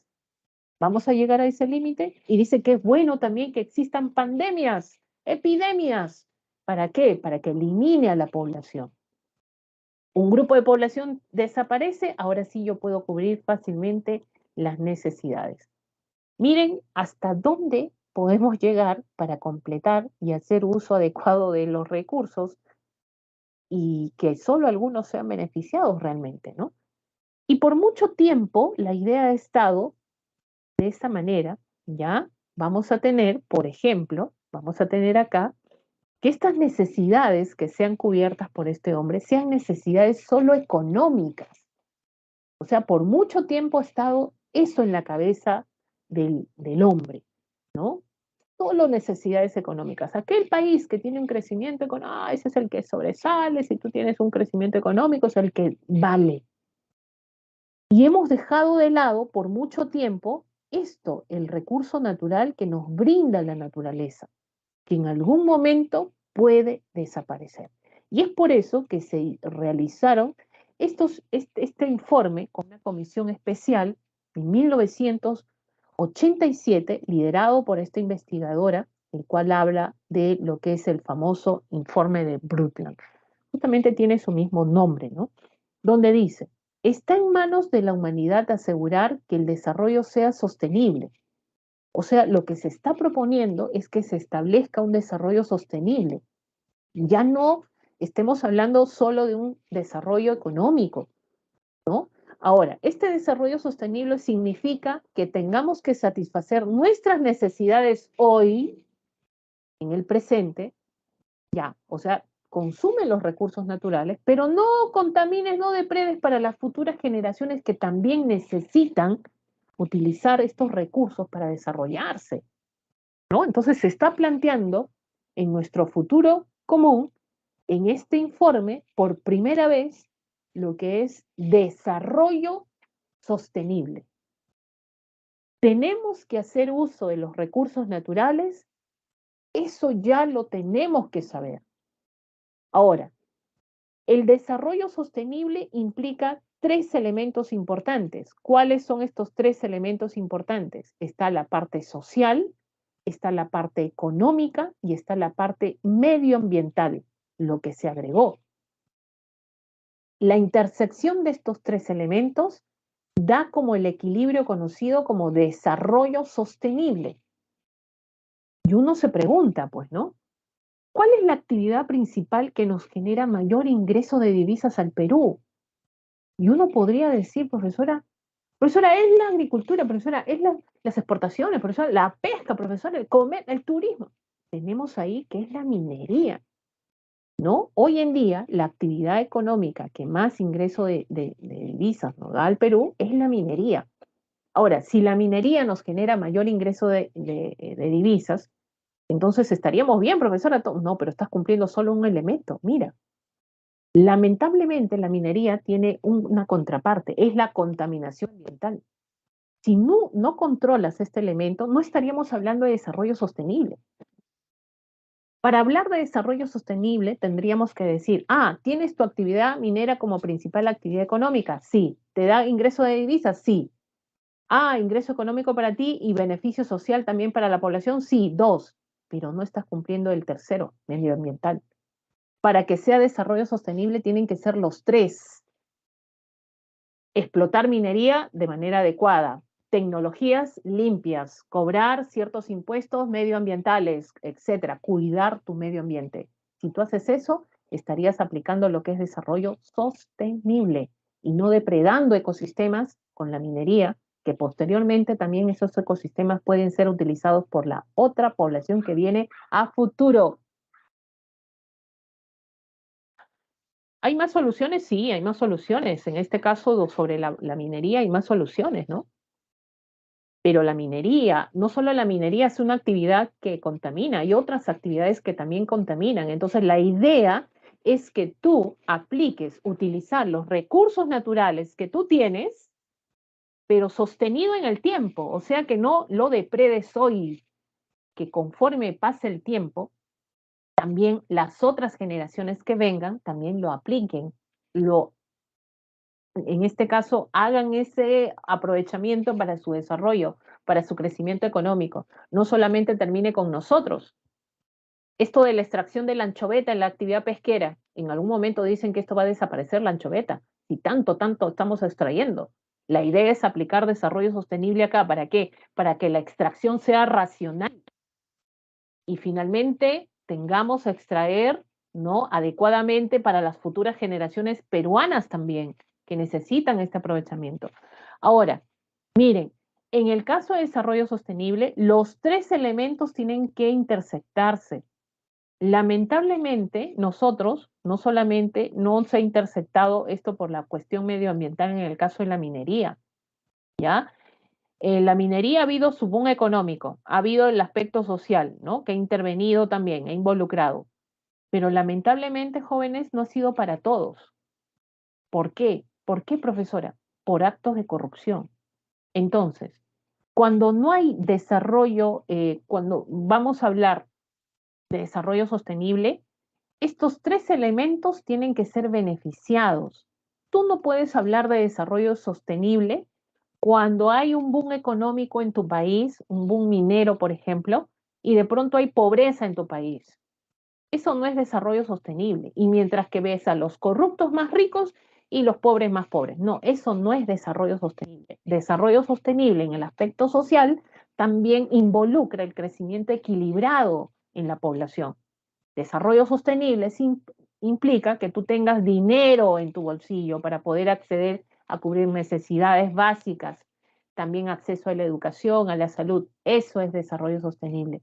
No solamente cuidar el medio ambiente, ojo, que eso es primordial también, ¿no?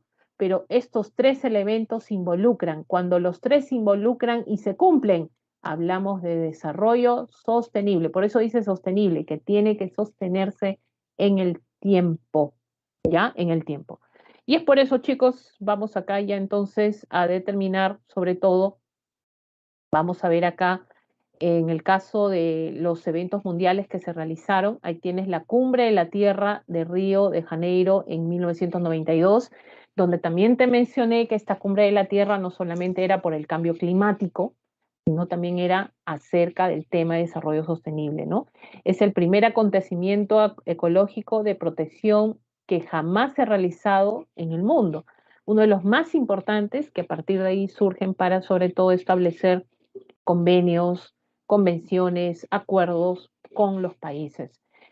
En esta cumbre se genera el desarrollo sostenible, se hizo vinculante, que quiere decir vinculante obligatorio para los países, ¿ya? Y se acordaron tres puntos. La Agenda 21 o Programa 21, donde están los planteamientos que se van a establecer acerca de desarrollo sostenible. ¿Por qué 21? Porque estamos hablando de la nueva década, ¿no? Estamos iniciando una nueva década a partir de 1900, en este caso 92. La Declaración de Río sobre el medio ambiente y el desarrollo, donde los estados van a establecer derechos y obligaciones, ¿no? Y la Declaración de Principios relativo a los bosques, que involucra también lo que es parte de lo que es este aprovechamiento natural, desarrollo sostenible. Luego viene 20 años más, ahí la Conferencia de las Naciones Unidas, Río más 20, el año 2012, el futuro que queremos, donde se enfoca en estos dos principales temas. ¿Cuál es? Economía verde, ¿ya? El contexto del desarrollo sostenible, erradicación de la pobreza, que ya se está hablando de la pobreza como un marco importante, ¿no? Dentro del desarrollo sostenible. Es por eso que te digo que desarrollo sostenible no solamente es cuidar el medio ambiente desarrollo, y aprovechar los recursos adecuadamente, no, es también el desarrollo económico de la población, es erradicación de la pobreza, es uno de los fines importantes del desarrollo sostenible, ¿no? Y el reconocimiento e importancia de la utilidad del desarrollo conjunto de objetivos que se van a dar basados en la Agenda 21. Bueno, todo esto fue el antecedente porque lo que nos rige hoy en día en la Asamblea General de la ONU el año 2015 es lo que se aprueba en Transformar Nuestro Mundo, ¿no? La Agenda 2030. Esta Agenda 2030 ya tiene 17 objetivos y cada uno de estos objetivos, ¿verdad? Bueno, en este caso tiene metas que se tienen que cumplir, ¿no? Finalmente. Por ejemplo, tienes ahí esta Agenda de 2030, la que nos rige hoy en día acerca de desarrollo sostenible, habla de 17 objetivos y 169 metas. Ahí están los colores distintos que ustedes ven. Por ejemplo, en primer lugar, el primer objetivo que tiene el desarrollo sostenible es fin de la pobreza, el hambre, la salud, bienestar. Habla de justicia, instituciones sólidas. ¿Por qué esto, profesora? Porque se han descubierto casos de corrupción justamente que están involucrándose y no permitiendo lo que es el desarrollo sostenible adecuado, ¿no? Lamentablemente. Ahora, y como tenemos estos objetivos y estas 169 metas, ¿no? Es por eso que hay 5 esferas importantes: la prosperidad, la paz, en este caso la parte del planeta, ¿ya? La parte de las alianzas con los otros estados y las personas. A partir de acá, cada una de estas esferas se involucra con objetivos. Por ejemplo, fin de la pobreza con las personas, ¿no? Acabar con la pobreza, el hambre, todas formas de dimensiones, etc. El planeta, todo lo que involucra el planeta también, ¿no? Y así consecutivamente el caso de la paz, justicia con las instituciones sociales y cada una de estas esferas involucradas, como les dije, a los objetivos del desarrollo sostenible, ¿ya? Y en el Perú también estamos ligándonos a la Agenda 2030, esto a través del CEPLAN, que es el Centro Nacional de Planeamiento Estratégico, ¿no? Donde el Estado peruano está iniciando la actualización de los planes y objetivos que se tenía en el programa 21, en la Agenda 21, pero con una perspectiva, ahora sí, la estamos adaptando a lo que es la Agenda 2030. Nuestra legislación tiene lo que es desarrollo sostenible, sí, pues habla de nuestros recursos naturales. El caso del artículo 66, donde dice que los recursos tanto renovables como no renovables, quien define su aprovechamiento es el Estado, ¿no? Y finalmente, esto todo, el aprovechamiento que se da no es para las autoridades del Estado, no, para nada, es para todos nosotros, ¿no? Finalmente. El Estado va a promover el desarrollo sostenible de la Amazonía. No olvidemos que la Amazonía es una de las zonas donde hay mayor biodiversidad y hay que proteger también eso.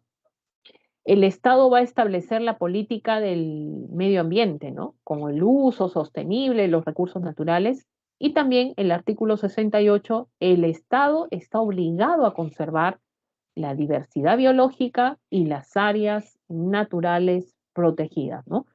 Que tienen que ser exclusividad de protección para lo que es la conservación de nuestros recursos propiamente dichos. Entonces, también hay legislación, también en el caso del Perú, ¿ya? Muy bien, chicos. Ejercicio número 1. Te está hablando de la variedad de maíz. 52 variedades identificadas de maíz, dice, ¿no? En las zonas, en este caso, con mayor diversidad de este recurso, gracias a la selección del agricultor y adaptación de la mazorca, se ha logrado la evolución cromosomática. Bueno, cuando te está hablando de variedad de maíz, te está hablando de qué? Del orden, sobre todo en referencia a la biodiversidad relacionado con la parte genética, ¿ya? Bueno, chicos, vamos a dar las claves de frente. Uy, se me pasó la hora, no mi idea la hora. Vamos al ejercicio 1, 2, 3 y 4. Ahí tienes la clave E, C y B respectivamente. ¿Ya? Esta es la semana 9 de geografía. Y lo pueden responder en buena hora, chicos, porque nos hemos tomado tiempo considerable, sobre todo para lo que es la semana de geografía. Vamos a la parte de cívica. La parte de cívica es una parte, bueno, ya más corta, pero no deja de ser también importante. Tenemos ahí la identidad y la interculturalidad, sobre todo, ¿ya? Vamos acá, por ejemplo, a ver, chicos, ¿se ve? ¿Se ve? Hay que preguntar, no vaya a ser que no estén viendo. ¿Se ve el material, porfa? A ver. Sí se ve, Miss. Ya, gracias, gracias. Profesor. Gracias, se pasaron. Identidad e interculturalidad.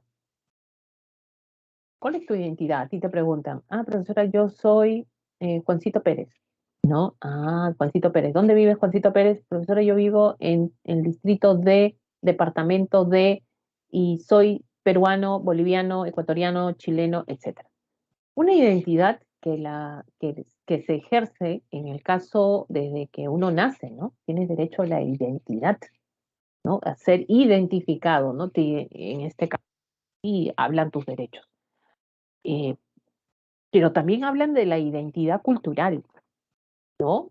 Vamos a ver este tema, ¿ya? Hay ciertos términos que hay que manejar, han venido mucho en preguntas de examen también, respecto a lo que es la diversidad étnica, lingüística, cultural y el término este conocido como la interculturalidad. Identidad nacional.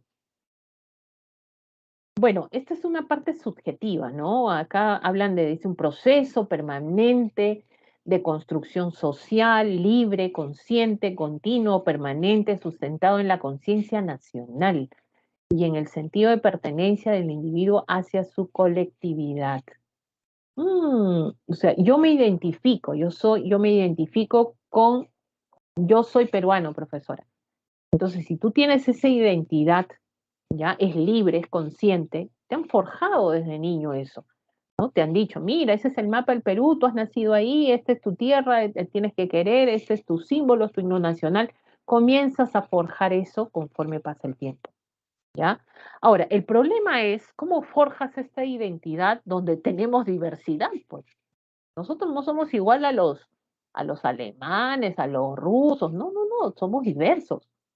Culturalmente hablando, si hablamos de una identidad cultural, viene a generar esa diversidad. Y si vamos a ver el gráfico, vamos a ver que tenemos una diversidad que aportar incluso al mundo nosotros, ¿no?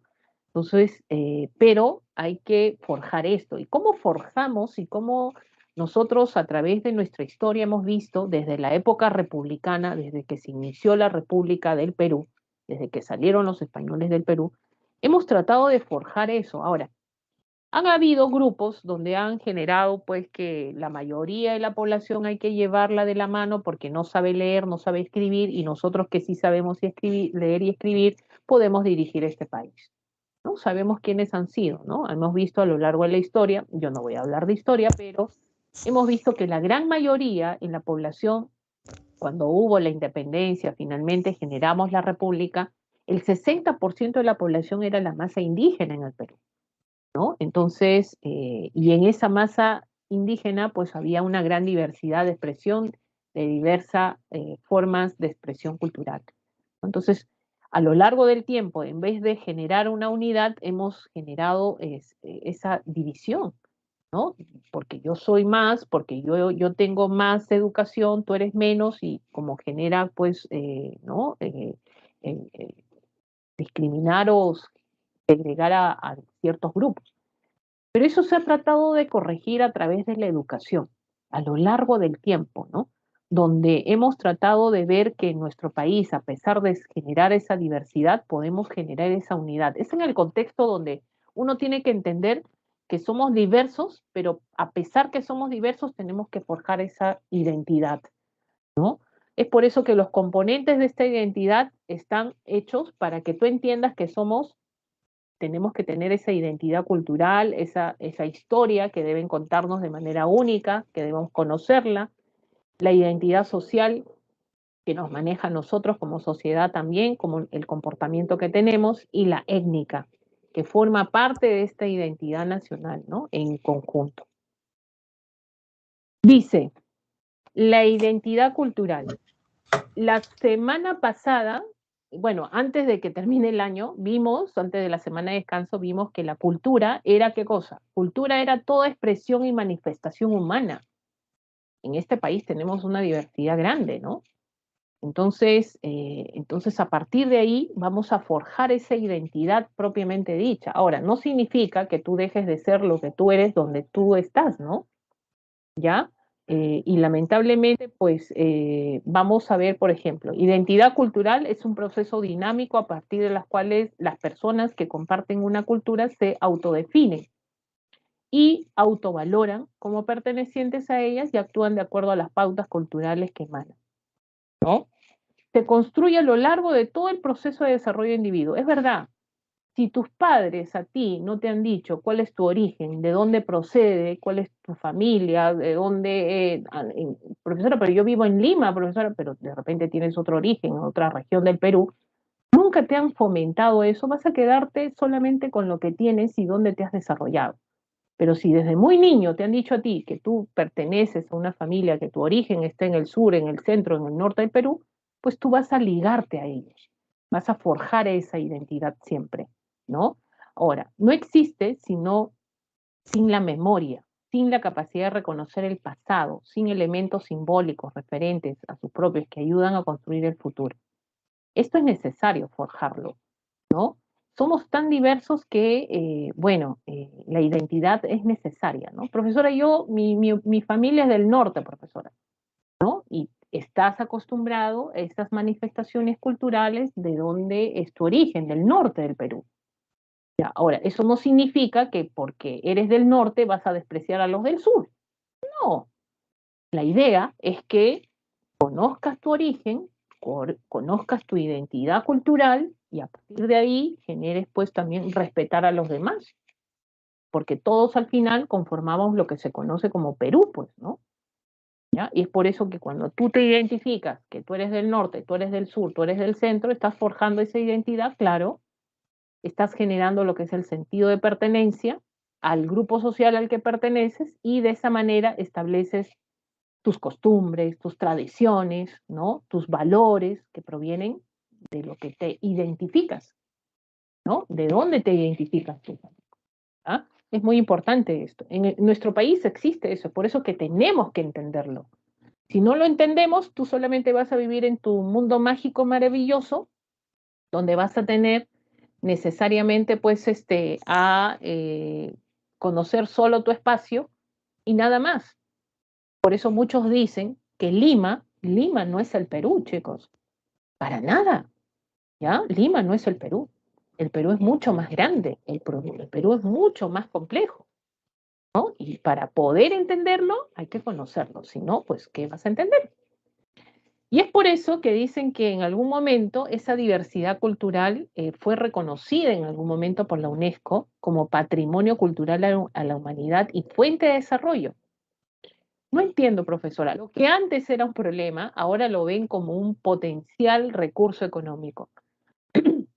Porque, mire, si somos diversos culturalmente, qué difícil es encontrar la unidad. Encontrar esa unidad donde puedas decir, pues, profesora, sí, forjamos esa unidad finalmente, pero lamentablemente ya no lo hemos hecho a lo largo del tiempo, ¿no? Pero tenemos que forjar esa unidad a través del tiempo. Ahora, somos tan diversos culturalmente porque dicen que aquel país que tiene esa diversidad cultural es fuente de desarrollo económico, son personas que siempre están creando, son creativos, expresan a cada rato creaciones nuevas, originales. Cuando tú tienes esa diversidad vas a encontrar manifestaciones muy, muy diversas, no es como que tienes pues un rasgo cultural único y sale una sola cosa y eso lo vas a tener a través del tiempo, lo repites, lo repites, lo repites. No, en este país es tan diverso que vas a encontrar expresiones culturales cada tiempo, cada momento y originales. Esos son los peruanos y la UNESCO dice fuente de desarrollo, ¿no? Importante para un país y lo podemos explotar. Por ejemplo, una actividad económica que nos ayude a explotar esto es el turismo. Miren, México. México es un país también igual que nosotros, con esa gran diversidad cultural. Es un país que ha sabido explotar sus recursos culturales, tanto así que su fuente de ingreso primordial es el turismo. ¿Y por qué nosotros no podemos hacerlo? Que podemos, por unas cuestiones, nuestros problemas internos impiden a veces esas cosas. Pero imagínate, cuando te van a llevar de serenata, ¿qué te llevan? Mira cómo los mexicanos han podido trascender culturalmente a otras regiones, a otros países. ¿Qué te llevan a ti? ¿Te llevan guitarra, cajón? ¿Alguien le ha dado serenata acá al Perú con guitarra y cajón? Te llevan mariachis. ¿Por qué? Porque ya esas costumbres, esa parte cultural trascendió a otros lugares. ¿No? ¿Y por qué no nosotros? ¿Por qué no? Bueno, ¿no? Entonces, la diversidad cultural, formas que expresan culturas de grupos, en este caso de grupos y sociedades. Estas expresiones se transmiten dentro y entre los grupos de sociedad y se expresan de distintos modos, ¿no? En creaciones artísticas, producción, difusión, expresiones culturales, cualquiera que sean los medios y las tecnologías que se utilicen. Tenemos diversidad étnica, tenemos diversidad lingüística también, fíjense, 48 lenguas indígenas originarias, diversidad étnica, 55 pueblos originarios organizados en comunidades campesinas y nativas. Ya, según el último censo del 2017, la mayoría de las personas hablan lenguas indígenas que están en zonas urbanas, o sea, ni siquiera en rurales, ¿ah? Las lenguas indígenas se hablan en zonas urbanas, ¿no? 4, el quechua es la lengua originaria que más se habla en el país, ¿no? En este caso se hablan en los Andes y, miren, 4 en los Andes y 44 en la Amazonía. San Juan del Lurigancho, en Lima, es el distrito con mayor cantidad de quechohablantes en el país. Oye, hay que ir a San Juan a hablar el quechua por ahí, ¿no? De esa manera tenemos estos datos que arroja el censo del 2017. Factores de la diversidad cultural en el Perú. ¿Por qué tenemos esa diversidad cultural, profesora? ¿Por qué esas grandes expresiones de diversas culturas en nuestro país? Primer factor, la geografía peruana. Claro, la gran variedad de climas. Tú cuando estás en un clima frío, tu cultura es otra. Cuando estás en un clima cálido, tu cultura es otra. Tus costumbres, tus tradiciones van a ser otras, ¿no? Entonces, el primer factor es la geografía que establece esta diversidad cultural. Variedad de climas, variedad de paisajes, ¿ya? durante la historia, en este caso, que han desarrollado justamente esas expresiones diversas culturales. No es lo mismo la costa que la sierra que la selva, y en cada una de estas regiones también hay diversas expresiones culturales. No es la misma, no es la misma, no es lo mismo decir costa norte que costa centro, costa sur, es distinto, ¿no? Entonces, justamente ahí, el primer factor, no olvidemos, vendría a ser lo que es la parte de la geografía peruana. Otros factores, la influencia del mundo, también los medios de comunicación que también influyen, ¿ya? Tienes ahí la presencia de las culturas originarias que han ido a nuestro encuentro, por ejemplo, tenemos de la Amazonía, bueno, tenemos en el caso de Asia, África, ¿verdad? Tenemos europea, que han venido a influenciar justamente nuestra cultura y se han quedado, ¿no? En muchos aspectos, en la comida sobre todo, ¿no? Mestizaje, en este caso el sincretismo, ¿ya? En nuestra realidad, la transformación de un país rural a uno, en este caso también urbano. Todos estos factores han hecho que tengamos esa gran diversidad cultural en nuestro país. Ahora, las etnias amazónicas, ¿no? Estas etnias amazónicas están organizadas en 1786 comunidades nativas a lo largo de la sociedad nacional. Eh, Estas se denominan, cuando son en la Amazonía, no olvides que se denominan como comunidades nativas, ¿ya? Son organizaciones que están en grupos tribales de la selva y bueno, en la zona de la selva y la ceja de selva, ¿no? Ahora, tienen reconocimiento esto mediante ley, están sí cada uno de ellos reconocidos, ¿ya? ¿Y qué los une a cada una de estas etnias? Es el dialecto o el idioma. Las características culturales y sociales que están referidas a sus tradiciones, ¿no? Que se transmiten de generación en generación a través de ellos, ¿no? Y la tenencia de la tierra, de la superficie, del territorio, que es importante para ellos, ¿no? Entonces tú no te puedes meter fácilmente en una comunidad nativa, ellos también cuidan mucho su aspecto cultural, su aspecto social entre ellos, ¿no? Y justamente hay un líder dentro de una etnia amazónica, una comunidad nativa.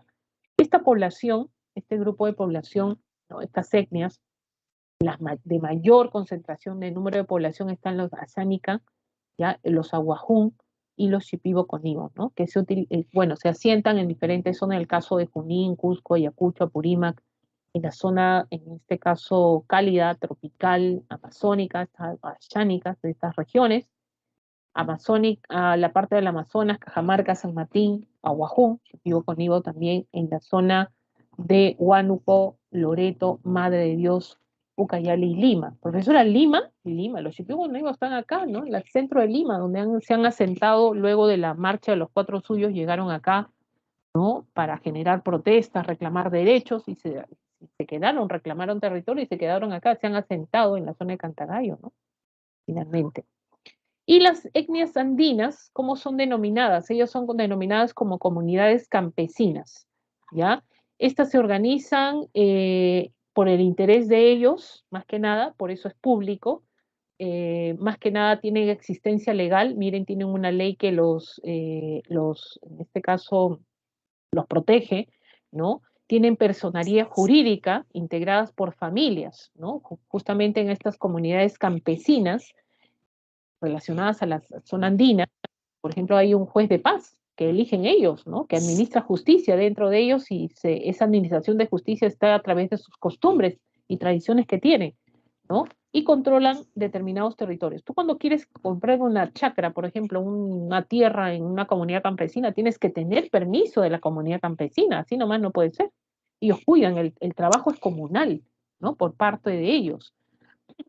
Cómo están ligados ellos por vínculos ancestrales, ¿no? Acá, el caso de las comunidades campesinas, la propiedad comunal de la tierra, el trabajo comunal, la ayuda mutua, realizan mucho ellos. El caso, ustedes han visto en el caso de historia, por ejemplo, en la época del Tahuantinsuyo, el Aini, la Minca, por ejemplo, la Mita no, porque la Mita es el trabajo obligatorio, ¿no? Pero sí hay Aini, trabajo de ayuda mutua entre ellos, entre las familias, y comunal, que sería pues la minca, ¿no? Justamente para la limpia de acequias, por ejemplo, ¿no? Realizan ellos, que son vínculos ancestrales que los unen a través del tiempo y que no sean, en este caso, pues, olvidados. Ahí están los quechuas, los aymaras, los jácaros y los arus, ¿no?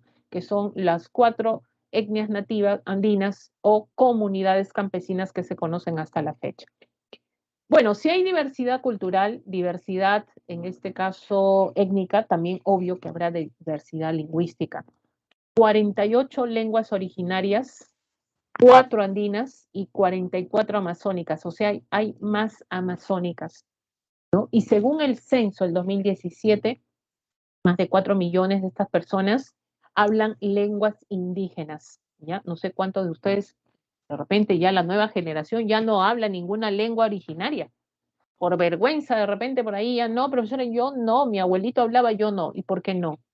Lamentablemente, todas estas lenguas se van a perder si es que no las expresamos, si es que no las transmitimos de generación en generación. Se van a llegar a perder, tanto así que hay menos quechohablantes hoy en día. A pesar que es la lengua originaria más hablada, hay menos hoy en el Perú, ¿no? Lenguas originarias más habladas, en primer lugar está el quechua, segundo lugar el aymara. Lenguas nativas más habladas en la Amazonía, el Ashánica, el Aguajú, Shipibo-Conibo y otros, ¿no? Finalmente. Entonces, las lenguas, las regiones más hablantes de lenguas indígenas, Apurímac, Huancavelica, Puno, Ayacucho, Cusco, Ancash, Junín y Ucayali. O sea, ¿qué quiere decir? Que cuando tú vayas a estas regiones, tú tienes que estar preparado. La mayoría habla sus lenguas originarias, ¿ya? Y por último, ¿sí? Ya, termino. Las lenguas originarias de la Constitución Política del Perú, el Estado garantiza la erradicación del analfabetismo.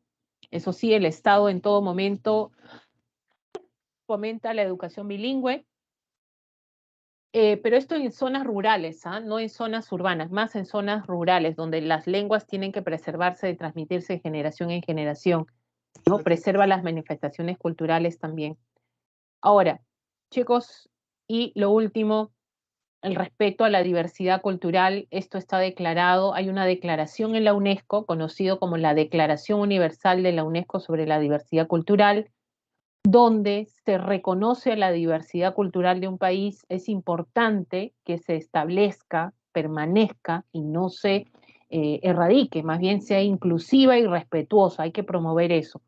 Y es por eso, chicos, que se habla que nuestro país, sobre todo, en términos de pluriculturalidad, interculturalidad, tiene una relación, pero define en distintas situaciones, ¿no? Una cosa es decir pluricultural y otra cosa es decir interculturalidad. Pluriculturalidad está referido a que existen varias culturas dentro de una superficie, dentro de una región, ¿no? Dice, hace referencia a coexistencia en el mismo lugar de diferentes culturas. O sea, dentro, el Perú, por ejemplo, el Perú es pluricultural. En el Perú existen diversas culturas, diferentes culturas. Eso es simplemente pluricultural, ¿ya? Interculturalidad, ¿qué significa? Que dentro de estas diferentes culturas que tenemos que tener una relación respetuosa. Quiere decir que si yo soy del norte y tú eres del sur, el hecho que tú seas del norte vas a ser más y el hecho que uno es del sur va a ser menos. No es así. Tenemos que tratarnos con el mismo respeto. Si tú eres de Lima y sabes bailar solo festejo y marinera, ¿por qué no puedes bailar un huayno? Si somos de la misma condición, somos peruanos todos, respetemos la otra cultura. No significa que los vamos a excluir, ¿no? Es por eso que habla de la relación, comunicación respetuosa entre diferentes grupos humanos con diferentes culturas, siendo la característica fundamental la horizontalidad. ¿Qué significa horizontal? El trato igualitario para todos, ¿ya? El hecho que tú seas de la Amazonía no significa que eres menos que estás en la costa, para nada. Entonces, lo que se busca es el trato y la relación respetuosa y eso se conoce como interculturalidad, ¿ya? Entonces, ahí están los ejes, fortalecer de esta manera la gestión del Estado, el reconocimiento de la diversidad, la parte lingüística, hay que eliminar la discriminación étnico-racial y la inclusión en la sociedad de los diferentes grupos finalmente. Chicos, me ganó el tiempo, disculpen por eso, la próxima voy a medir un poquito más el tiempo, nos estamos viendo la próxima semana, estas serían las claves de la semana número 9